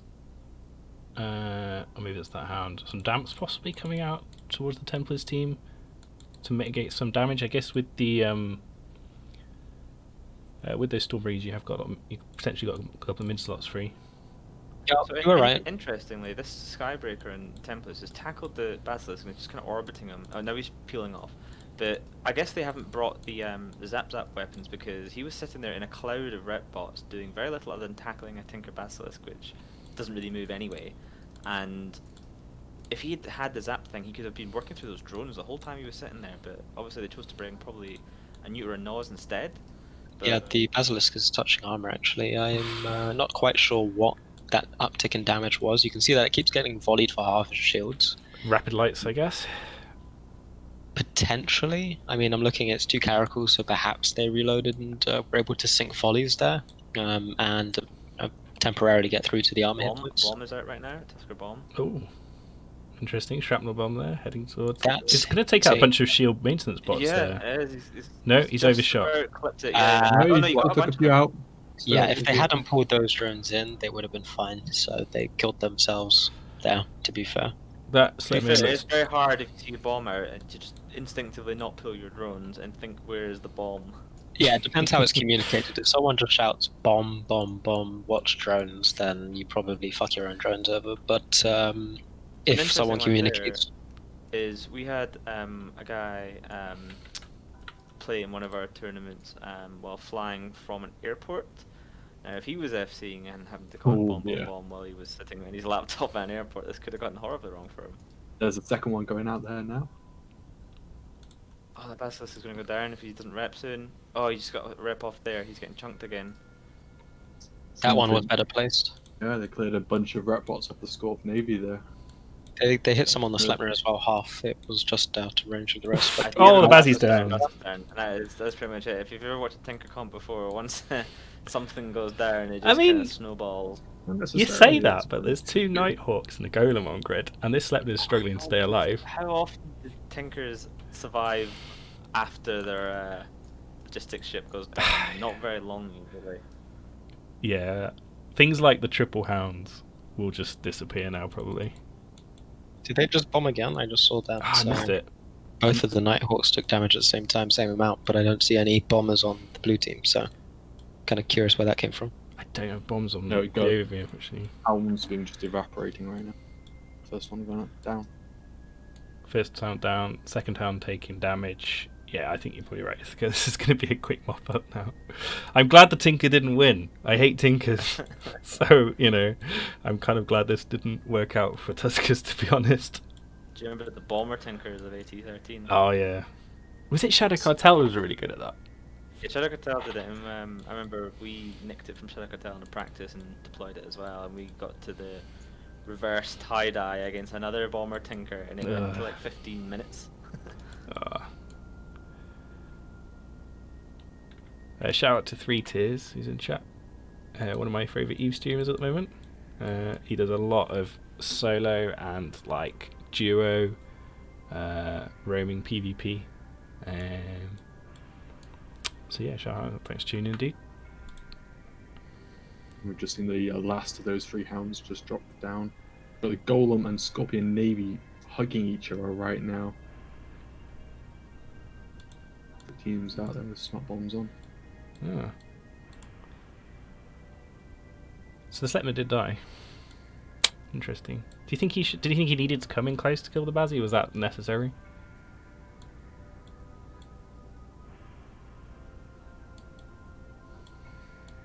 Sorry, in answer to that question, it depends on what guns were fit. I didn't actually check the Sleipnir in this match, but if it was autocannon, then to effectively punch through that Basilisk and, change it from just touching armor to dead, then yeah, it probably did need to get a little bit closer and, make a trade there. If it was arty fit, then it perhaps could have moved away a little bit. I didn't see any tackle on him, so he could have done the same thing as the Scorpion Navy and just kind of like burned away and received wraps from the scimitar for a bit.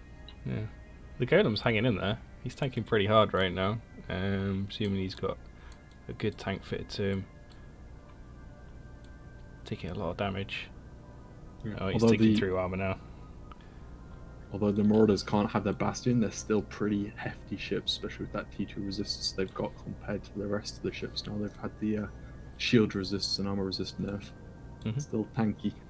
So it's just pop now. Boom.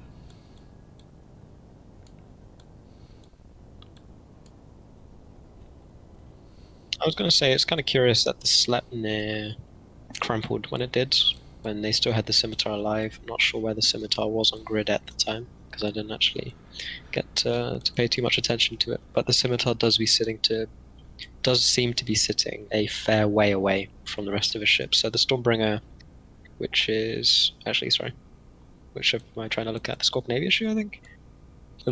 Can't quite tell what he's repping, but there's a ship in the middle of us, like 10k from us, but the Scimitar's sitting 50, 60 away from where we are, which means he's in fall off. Yeah. He could be a lot closer and probably still not really be pressured that much.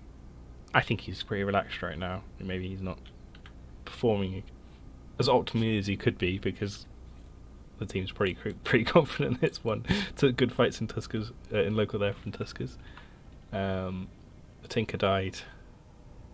Glad about that. And congrats to Templis, who have won, I think, their third match of the day, coming out very strong. Templis are an old team, taking part in many tournaments, and showing their experience here. I think they've come up to these opens to win, and they're not just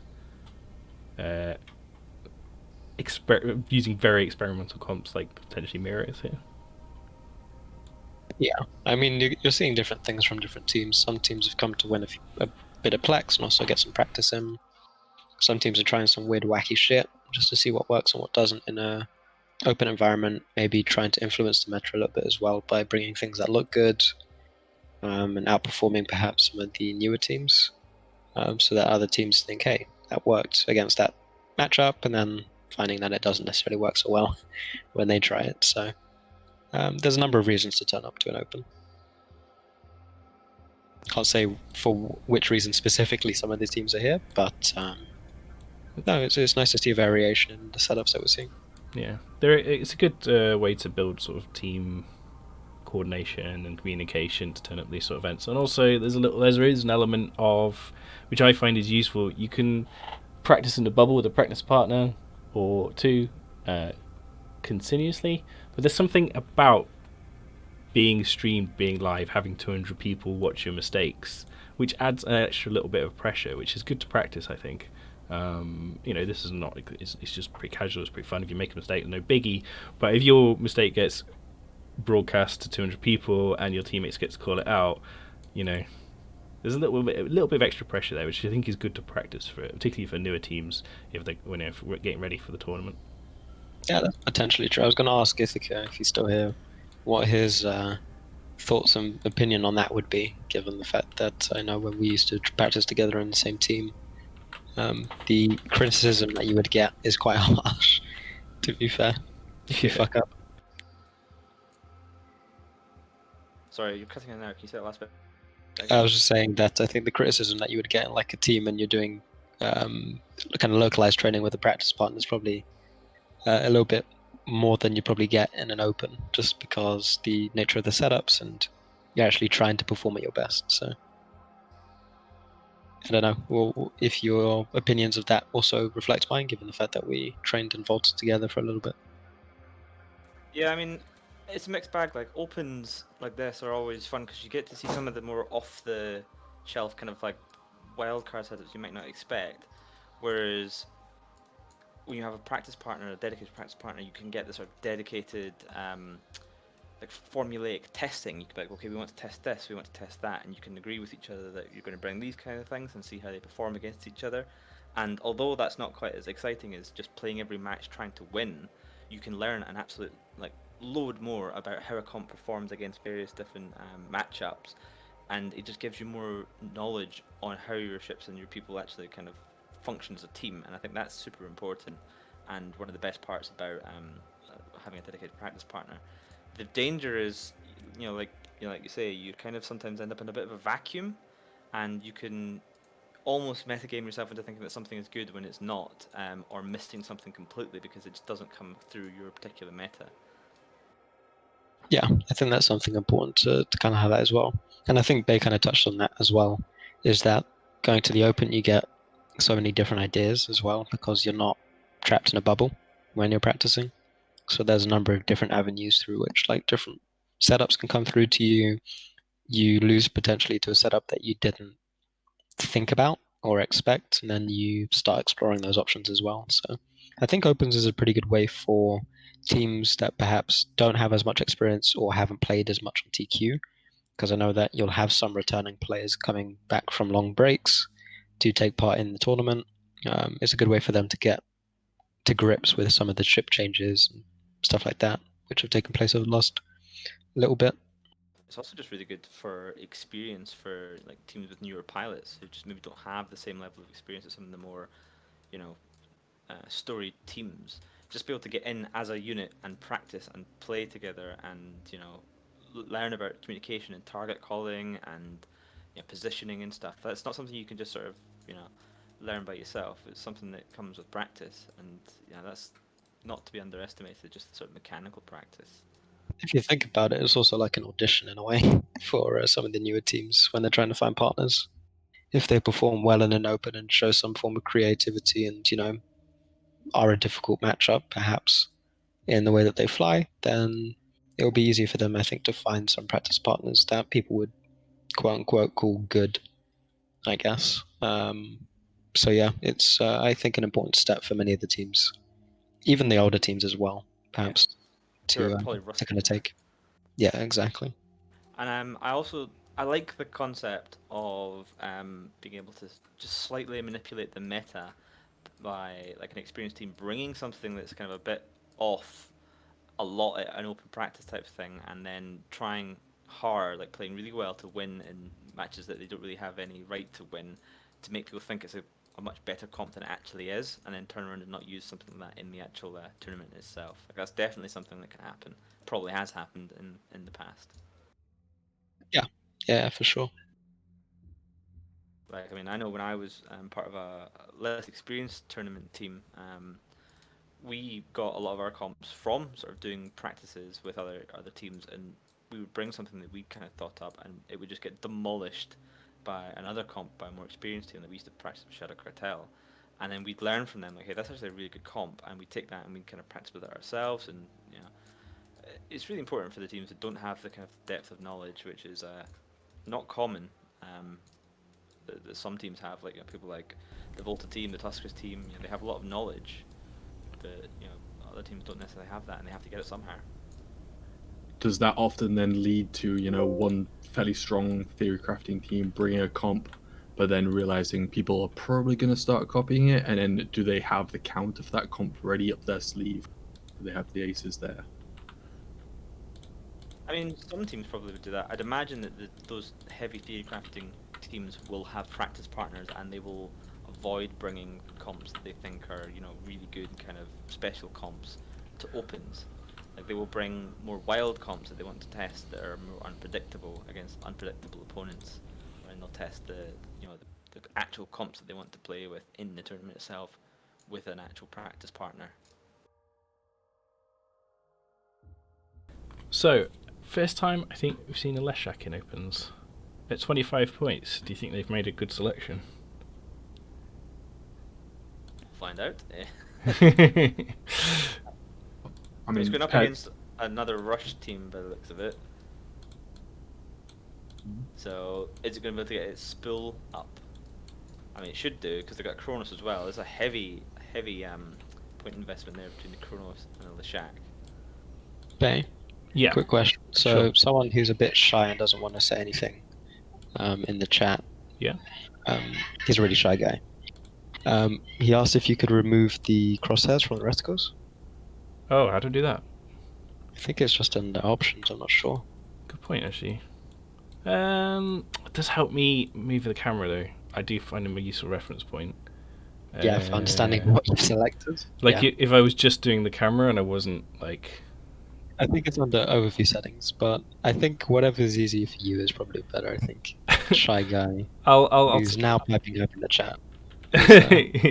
Shy guy.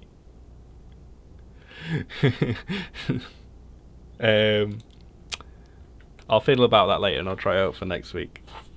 See how I feel with it. But for now, I'll leave them on. But yeah, good point. I'll test that.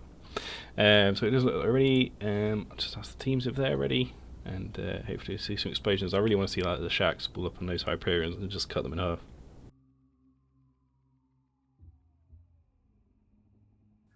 I like it. I like the rush team they're bringing. I feel like the Kronos Leshak pairing with the Harbinger. I don't know if that's enough DPS to really just be able to out DPS the Weekend Warriors squad, which is also bringing a lot of DPS in a rush team. Well, Weekend Warriors do have Twin Deacons as well to help out, and to be honest, I think those Hecates, like Hecates, are always a great idea on paper. It's like, hey, look how much damage this does, look how fast it is, but they always, I mean, I'd like to know the stats on how long Hecates last in matches, in Alliance tournament situations, because I bet you it's low. Also, you've got to remember that Blaster Fit, most likely. It's great DPS on paper, as you say, but they are really short range. They do need to take that time traveling over. Then they get in range. And at that point, who knows? Maybe they make it there, maybe they don't. No, the match is underway. Both teams approaching each other. Was that Yeah. Hyperion MJDing? Did I see this?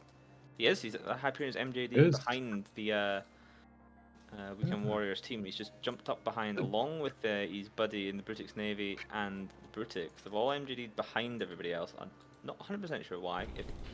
That is a questionable decision, I think. Further away. They're probably further away than where they started. Yeah. Yeah. I think they talked that through and said, hey, let's jump on the Shack. Well, meanwhile, the Shack is burning away from them. Or towards them, rather. And they've just leapt over him. And now the Shack's turning around because he does want to get involved. Yeah, and that Brutix is taking damage. Hyperion is taking a chunk of damage as well. Not rep. Now he's repping. Now he's remembered that he has rep bonus and probably has reps fitted as well. So he is repping. He wasn't for quite a while, but he doesn't have as much buffer as he probably wants to. The Leshak doesn't look bothered right now. I don't know if they're shooting someone else. I don't have locked, but he's just lost a tiny bit of armor and is not really concerned. I think they're just getting right on top of that Leshak. I think we're going to start seeing that DPS really pushing onto him though now. Yeah, I find it interesting that the Brutixes are actually armor tanked. I saw a rep coming from one of the Brutixes. I suppose they could be dual tanked. I think they were in a previous match. So I think sticking on the Hyperion for now is the right choice because you do have the spool coming out from the Leshak, which is going to make the Hyperion, die faster and faster as time goes on. Yeah, the Punisher also probably dies at this point as well with the Pontifex, which is removing some of the links. Although they do have a Magus and a couple other battle cruisers as well to fulfill that role, so it's probably not too damaging to their setup. Shack, it's a lot of points, but it does so much damage once it's spooled up, and it has so many utility highs that it can just fill it with newts, which, sitting on top of a Hyperion who's trying to rep, is he's going to be struggling for cap right now as well. As you can see, he's going down into hull. A few rep cycles are still firing off, but they're delayed, so I think he is struggling for cap and running on It's boosters. not just the Leshak, it's also the Kronos, which has like 4 spare highs or something like that, so we've got a lot of newts coming out. Yeah, bring Ewar heavy comp, that. You bring in a Leshak and a Kronos, you really make them decide, am I going for the Kronos, am I going for the Leshak, is there something else? It's kind of hard to target call between what's more DPS, what's scarier, really. I'm surprised they didn't target those Hecates earlier on. I don't know if they kited away, I didn't really see, but those two Hecates are still alive, and even if they are rail Hecates in sniper mode or something, they're going to be doing a lot of damage, especially to small stuff.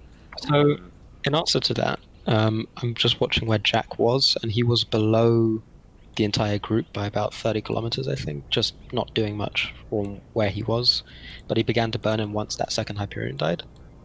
He managed to get to the group when the Brutix died, so, that tells you how fast that was, but it seems like they just took those Hecates out of the kind of scrimmage that was going on until it was easy for them to burn in and apply some of their damage there. I mean, that shows pretty good target calling and pretty good planning from Weekend Warriors there. So, and I like that comp. It's interesting comp. It's fun. I like comps that have big heavy ships like that because if it works well. If it doesn't, it just fails absolutely spectacularly.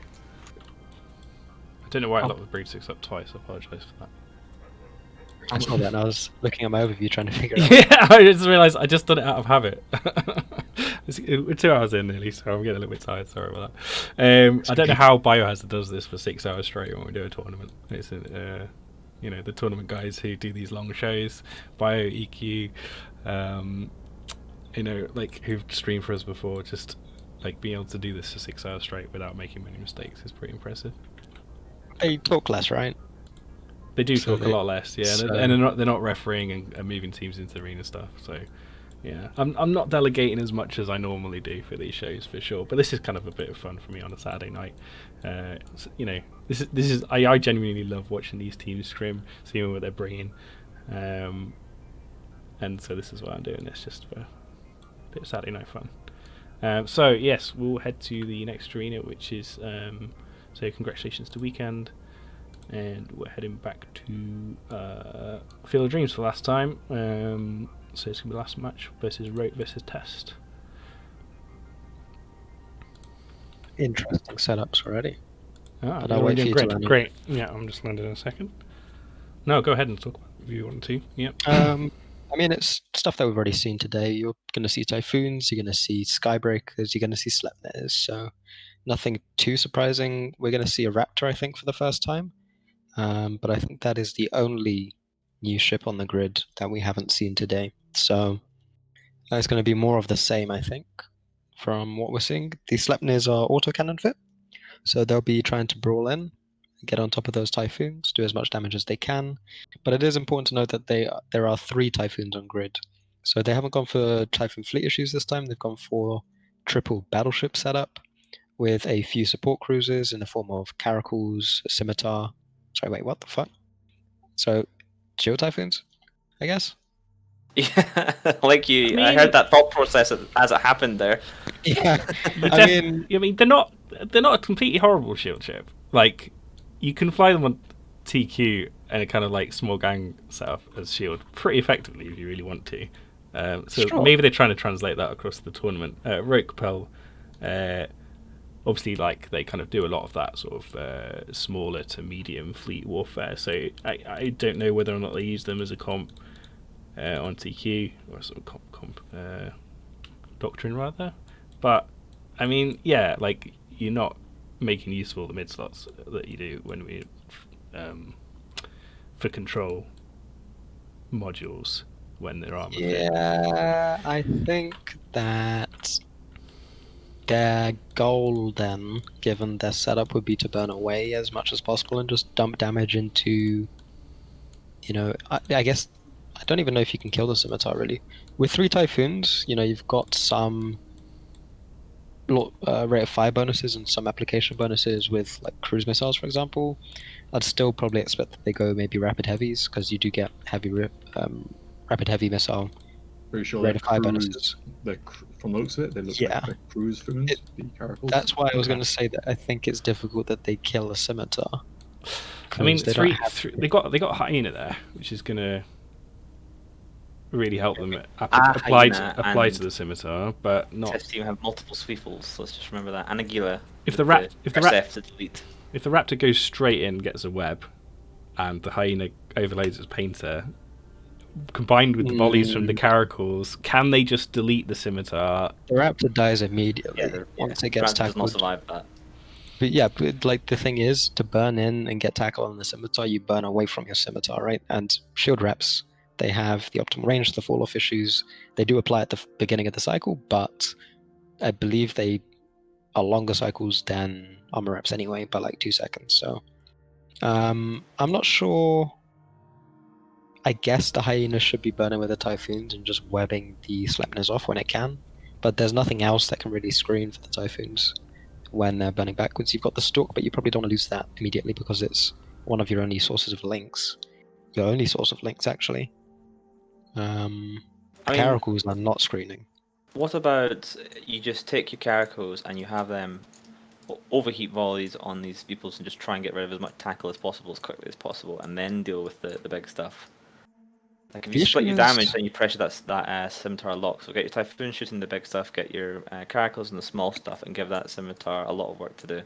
Sure, but the Sweeples don't necessarily have to burn in. Like, everything can kind of move where it is at the moment. I think the Sweeples are burning in a little bit. They're not rushing directly in. They are burning towards where the Sleipnirs are. But The Raptor came in and then you don't turned need to- around. Raptors orbiting, I think, whilst the rest of the Rogue team's just Yeah, I taking think he's going to have to range. screen off that first Sleipnir. Soldaris is at the front People's here. taking damage, isn't it? And they are trying to kill some of that tackle.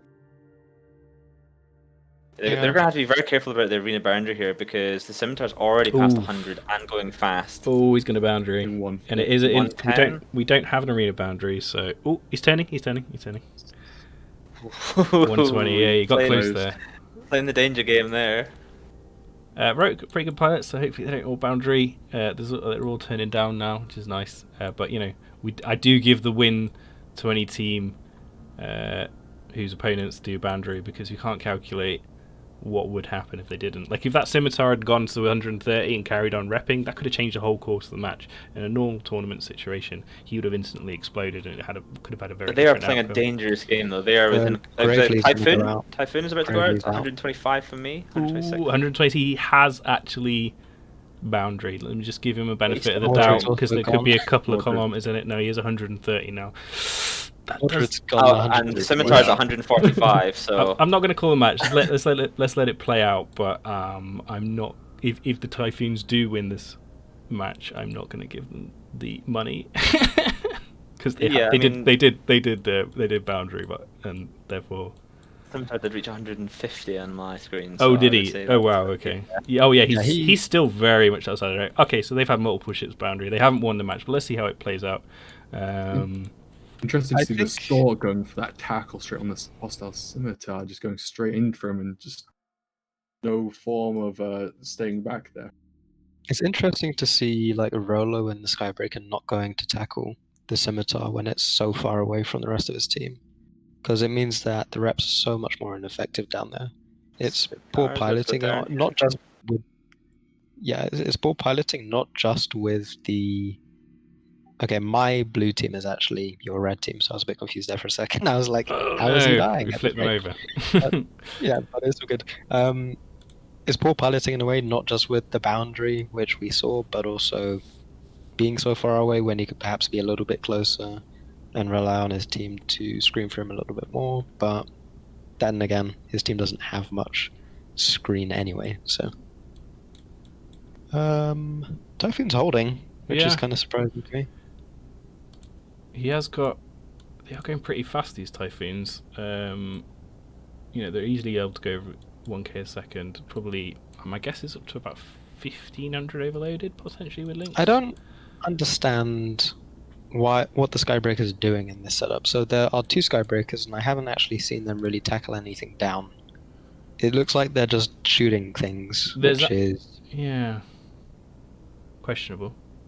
yeah. I mean, they might have been more used in a different type of comp. They might be screening ships, for example, but they weren't really needed in this particular. Well, they were definitely necessary in this setup for tackling down the Typhoon. The first Typhoon that was being shot survived so long because he managed to pull range somehow from a triple Sleipnir double Skybreaker comp. Like he just burned away, which I find really interesting.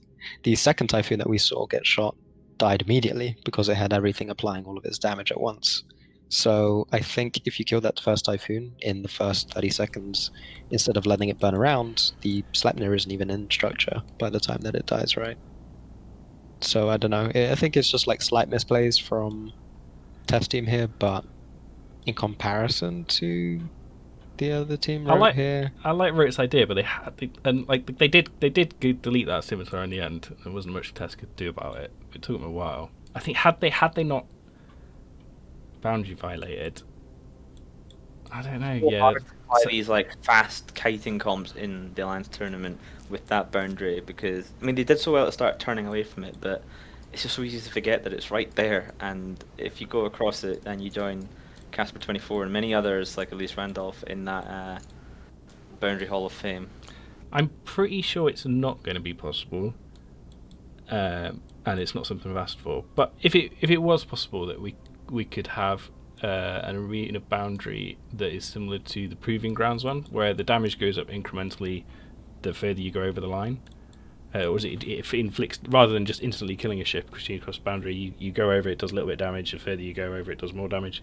I don't know if you guys have done much Proving Ground stuff, but I think that's a Yeah. pretty cool mechanic.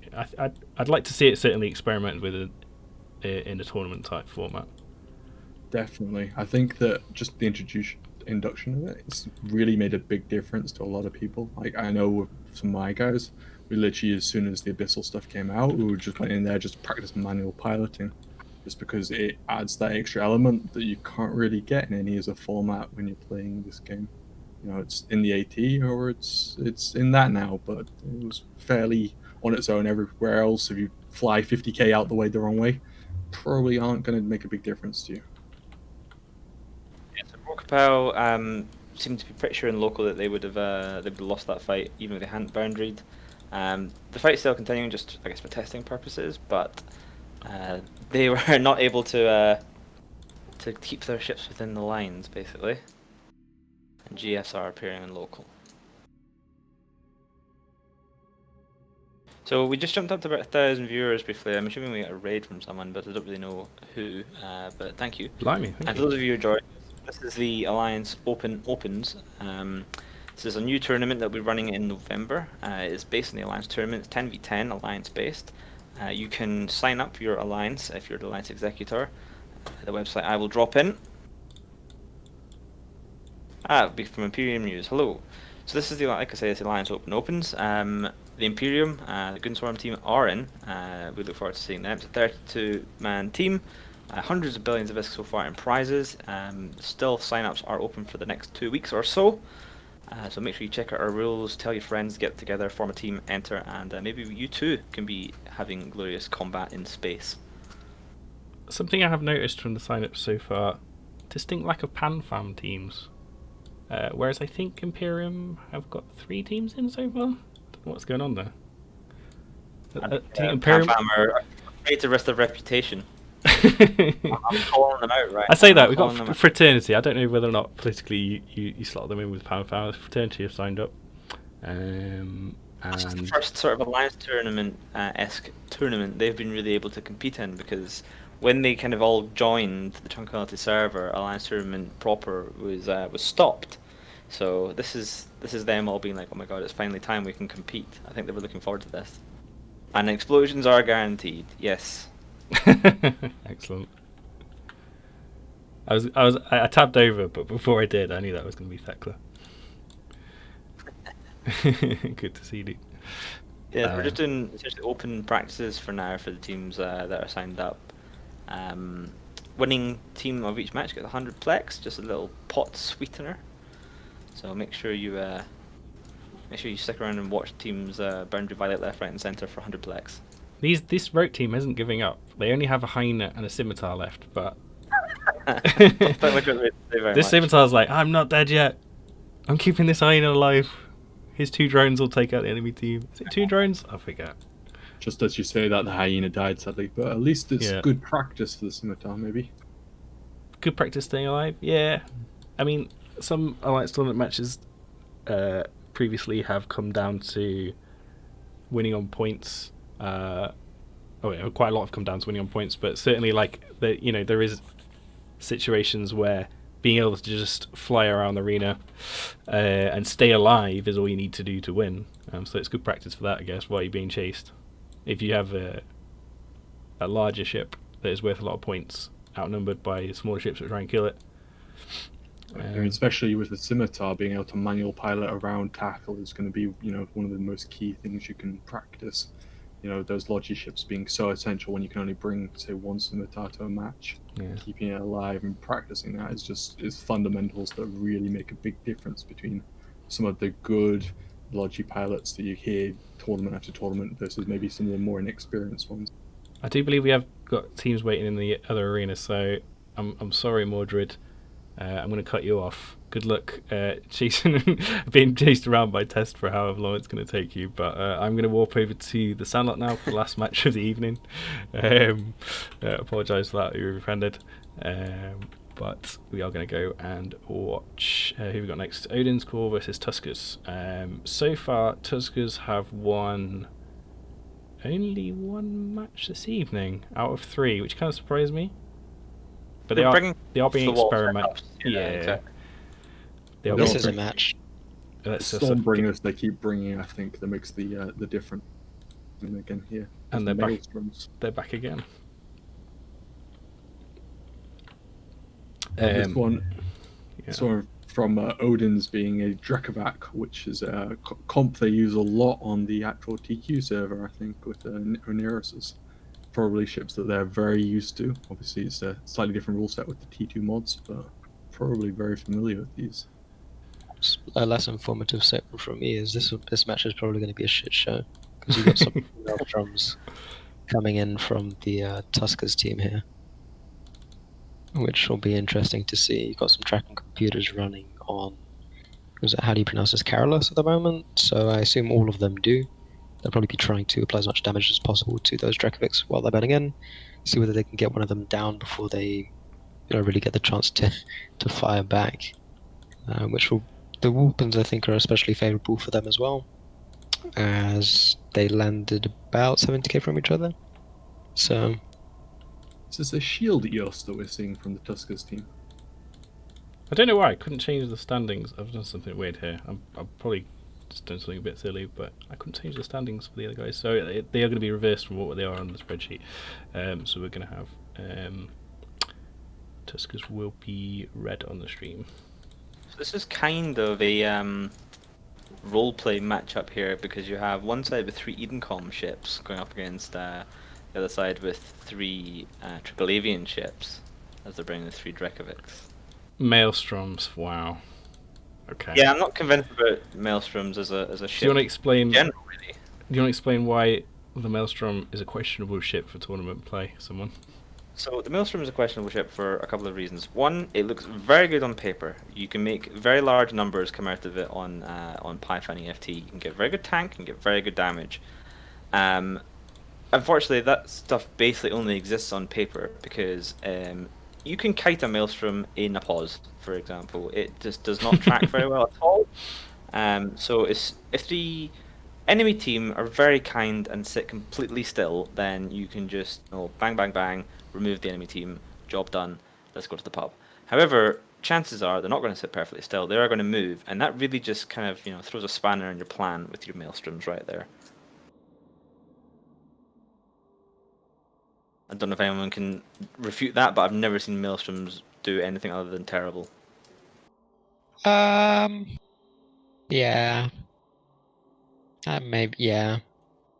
I'm more interested to see if they're just going to be using that active shield bonus that they get for boosting just to try and get some nice local tanks, and then maybe with the shielders. I'm still trying to get around how you've got a shield EOS with the 4 mid slots. Really, The thing is that even if they survive then congratulations, you've wasted almost 60 points just surviving and not killing anything, and therefore you'll probably still lose anyway. I don't know, maybe they get lucky. Who knows? They could trump us all with this miraculous comp, though. It's completely unexpected. Just going underway now. I'm happy to be proven wrong in these situations, then we'll find out. So, the red team, those Stormbringers diving straight in, all 3 of them. Are they just going to sit amongst the enemy team and zap? Let's have a look. I think more importantly, they need to sit amongst the enemy team and tackle. Yeah. They need to stop the Dracovics from getting on top of the rest of their teammates, which they don't seem to be doing too well. Going straight for the Oneirus, it seems, really trying to pin that down with the Odin's anti-tackle kind of pulling on to them. It's worth noting as well, Tuskers are bringing a Kieran and a Bantam, so they run out of points somewhere. Yeah, I'm so confused by some of these decisions here. There is certainly tackle on that Oneirus. Do you think that's to try and get the... Did anyone check whether or not the Maelstroms are artillery? They are artillery. Okay, fit, so they're trying to just... They track that well. No, they're trying to hit the Oneirus, and they have got 1 hit at least and taken the shields off, but they're going to need to do a lot better than that if they want to win. What they've effectively done in tackling the Oneirus is allowed the rest of the blue team to get on top of... to get on top of their support. So the Bantam and the Kieran are probably going to be tracked quite well by the Drax, and you can see nude effects coming off on the Bantam as well, so they're going to be receiving a lot of pressure there. But the Oneirus is being hit somewhat by those Maelstroms. Yeah, you say It'll be somewhat. interesting to He's see in what they low do armor. first. Also, those Stormbringers are doing a great job at removing any rep bots off the They are. Oneirus. It's really just being left on his own there. Oh, Kieran Really just trade at this removed. point. So yeah, they are zapping the reps. They're on top of No, potentially. I don't think they are zapping actually. I think. Oh But yeah, the that's smart just bombing awesome. them off as well. Okay, Yeah, the Nero's is down. This just got interesting. It hasn't. I mean, it's Dracovex up close against Artie Maelstroms. I don't know how interesting that could potentially be. I don't think they track well. I mean, they kill the Aneros and the Blackbird because they sit at range, but everything else is on top of them. Yeah. And they haven't had the opportunity to split from each other so that they can track when one gets tackled because they seem to be propless. Or, no, they do have a prop mod. They go 300? 400? Is that because they're getting bumped, or do they actually have a prop mod? I'm not sure whether Carolus got bumped by somebody or not, but he has slowed back down, so. Team Captain Yeah, Mirror, I they're guess they just getting got- melted by those Dracovax. But look at that, Dracovax just took a ton of damage. I think he got slowed down a little bit and got a very strong shot on there. Yeah. If It's they are, the one if that's they are not Arties, moving. then they're firing every 18 seconds as well. So No, they have a rate of fire bonus on the Maelstroms of True. 7.5% per level, so it's a fair amount. Key for these Dracovax to keep the transversal up and. I mean, they are battle cruisers, so one of them should be getting hit because I think a Maelstrom did slow boat away a fair ways. So General had the right idea. He's like 20, 30 kilometers away from the rest of his ships, so he's doing well. Yeah. Um, Darna's. Carolus dies next. Greer is really getting hit by those shots, probably from General, as you say. Should trade now with the Maelstrom from Mirror. Yeah, I mean, if the Stormbringers are just tackle and newts, then they're not going to be particularly useful at this stage, I think, since the Dracovax are on top of the targets they want to shoot. Are they Stormbreakers do have smart bombs though. Yeah, which could do some damage. Yeah, we'll do a little bit of damage, but not hugely. Probably just a medium, right? Tiger's really suffering now. Each shot, it seems to take about a quarter or a third of his armor away. This might actually be Udin's really struggling. which is somewhat surprising. They get they need at least one of those Dracovax to take down the Maelstroms. Yeah, for sure. Now, was this a commentator's curse? Did the fact that we shot on Maelstrom so hard mean that Odin's then lost this? Quite possibly, or maybe they just played it wrong. I'm not sure. It Isn't seems Stormbringers making the big difference, though. That's what I'm wondering. I mean, it's quite Can you- possible. The can you Stormbringers- fit a they're large right on top of smart- that Dracovic smart bombing them. Can you fit a large smart bomb on these Stormbringers? Or is it? I think fitting's pretty questionable. It's pretty generous though on those ships, I think, if I remember right. I think the main issue with the ships is that the gun takes so much. So if you don't fit the gun and you fit something else, you may be able to fit Mhm. a large smart bomb. But yeah, Tiger another Drek goes down. goes Another in. one. The other one's taking a lot of punishment as well. That's the Now- second Maelstrom down now.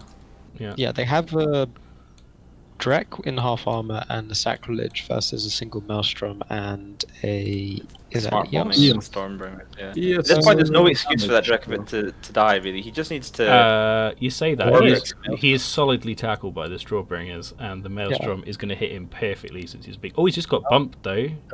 One of the Stormbringers. I'm just going to call out this pilot here, Vlador. he bumped the Dragovac, which might have saved him if the artillery volley was just about to hit. I imagine dying to smart bombs from 3 Stormbringers, though. I mean, I really He's would dipping quite. dipping He's quite a gonna bit. down, That's he a is good gonna down. shot, yeah. One other glancing shot from that Maelstrom is going to take him Oh, out. one of the Stormbringers just got deleted. What happened there? Hit armor and then just evaporated. They don't have much hit points. Is that Sacrilege shooting down those Stormbringers at this point? Yeah, Dracovic is Appears to gone. be.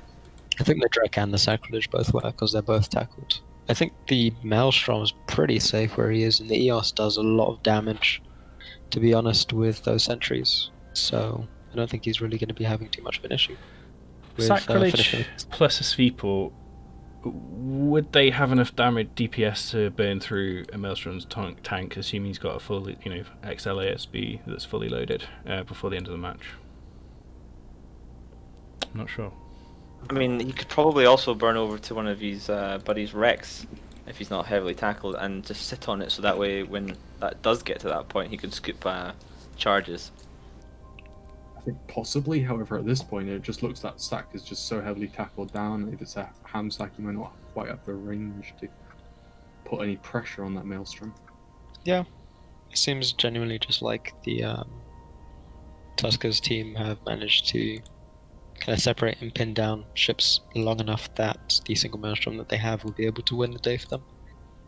So there you go. The Maelstrom is the #1 tournament ship. Everyone fly Maelstroms. Hey, yep, fit RTs to them as well. Very good. #1 weapon system. Those big numbers translate to big wins. I mean, Very true. we may be dissing them a lot, but the combination with the Stormbringer tackles really seem to have been fairly strong there against that pretty nimble setup. What For sure. what were the Drekavacs shooting first? It seemed like they weren't doing Like the Kairens, to be honest. Seems like to tackle. Yeah, I think. Well, Mister, you did predict it would be a shit show, and you were correct. I mean, it could be a shit show either way, right? It was just a little unexpected shit show, but hey.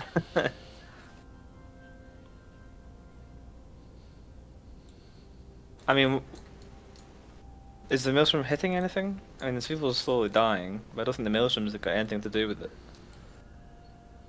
Maelstrom doesn't really have to do much anymore. The EOS has drones and sentries, I think, out, so There's just he'll not. be able to. Yeah, I mean, even if these small ships manage to get under the guns of that Maelstrom, the EOS is going to have a drone. Probably at least one set of mediums or heavies even that could kill these smaller ships if they're tackled. So it's definitely gone to Tuscus this. Yeah, I do wonder, if you'd focused down on those Maelstroms at the very, very beginning, would that have made the big difference? Would they have maybe got on the guns before one of the Maelstrom could separate enough to really be able to hit, even though that they're on zero on one of them, but one's kited away? Who knows? Bit of a timing thing, maybe.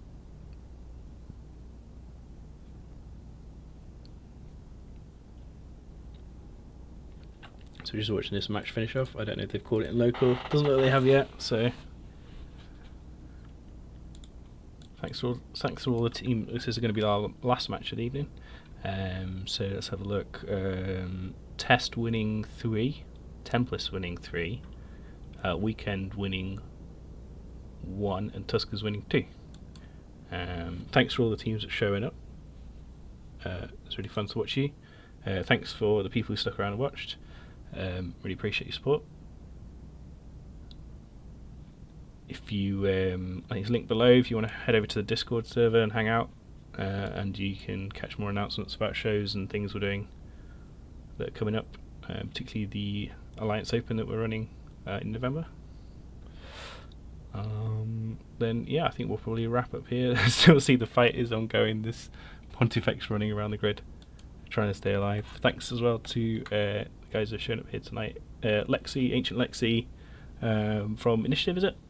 I think. Yep. And we go way back, don't we? Yeah. Back in the day when I used to harass Dronelands with my PP group, I remember you in one of the alliances and we used to chat in local. Gotta love that, and Tosa Swarms. Yeah. And Ithka, of course, will be hosting the tournament in November. And Misty, thanks for coming to give us your expert advice. Mr. Bill, big brain might. My Yeah. expert advice of calling this a shit show at the start, yeah. And you're flying for Warlords this year, I believe. Yeah, that's correct, yeah. Yeah. So what tempted you over to leave Starfleet Commander's side? I mean, I left Volta 4 years ago now. Oh wow! so- Okay, I didn't realise that. I thought you were still Yeah, I with, left I think back with in them more recently. 2015. Oh, okay, it shows how much I keep up. Alright guys, we're going to call it a night there. Thanks to everyone watching, thanks for taking part. Anyone else got something to say before I kill the stream? Sign up for the tournament. Yes. Spam the link. Tell your Alliance executors. Tell them that you won't be friends with them anymore if they don't let you sign up and play. Yeah, the more teams that sign up, the better. Even if it is a random draw for those last 8 spots, and maybe don't get in, maybe do. The more teams that sign up, though, the more it kind of sends a message to CCP that people and alliances in particular are really keen for this sort of thing to take place, and hopefully we'll get more support to make more happen. So, yeah. Indeed. Any shout outs, Misty and Lexi? Nope. Nope. Keep undocking. That's the best thing you can ever do.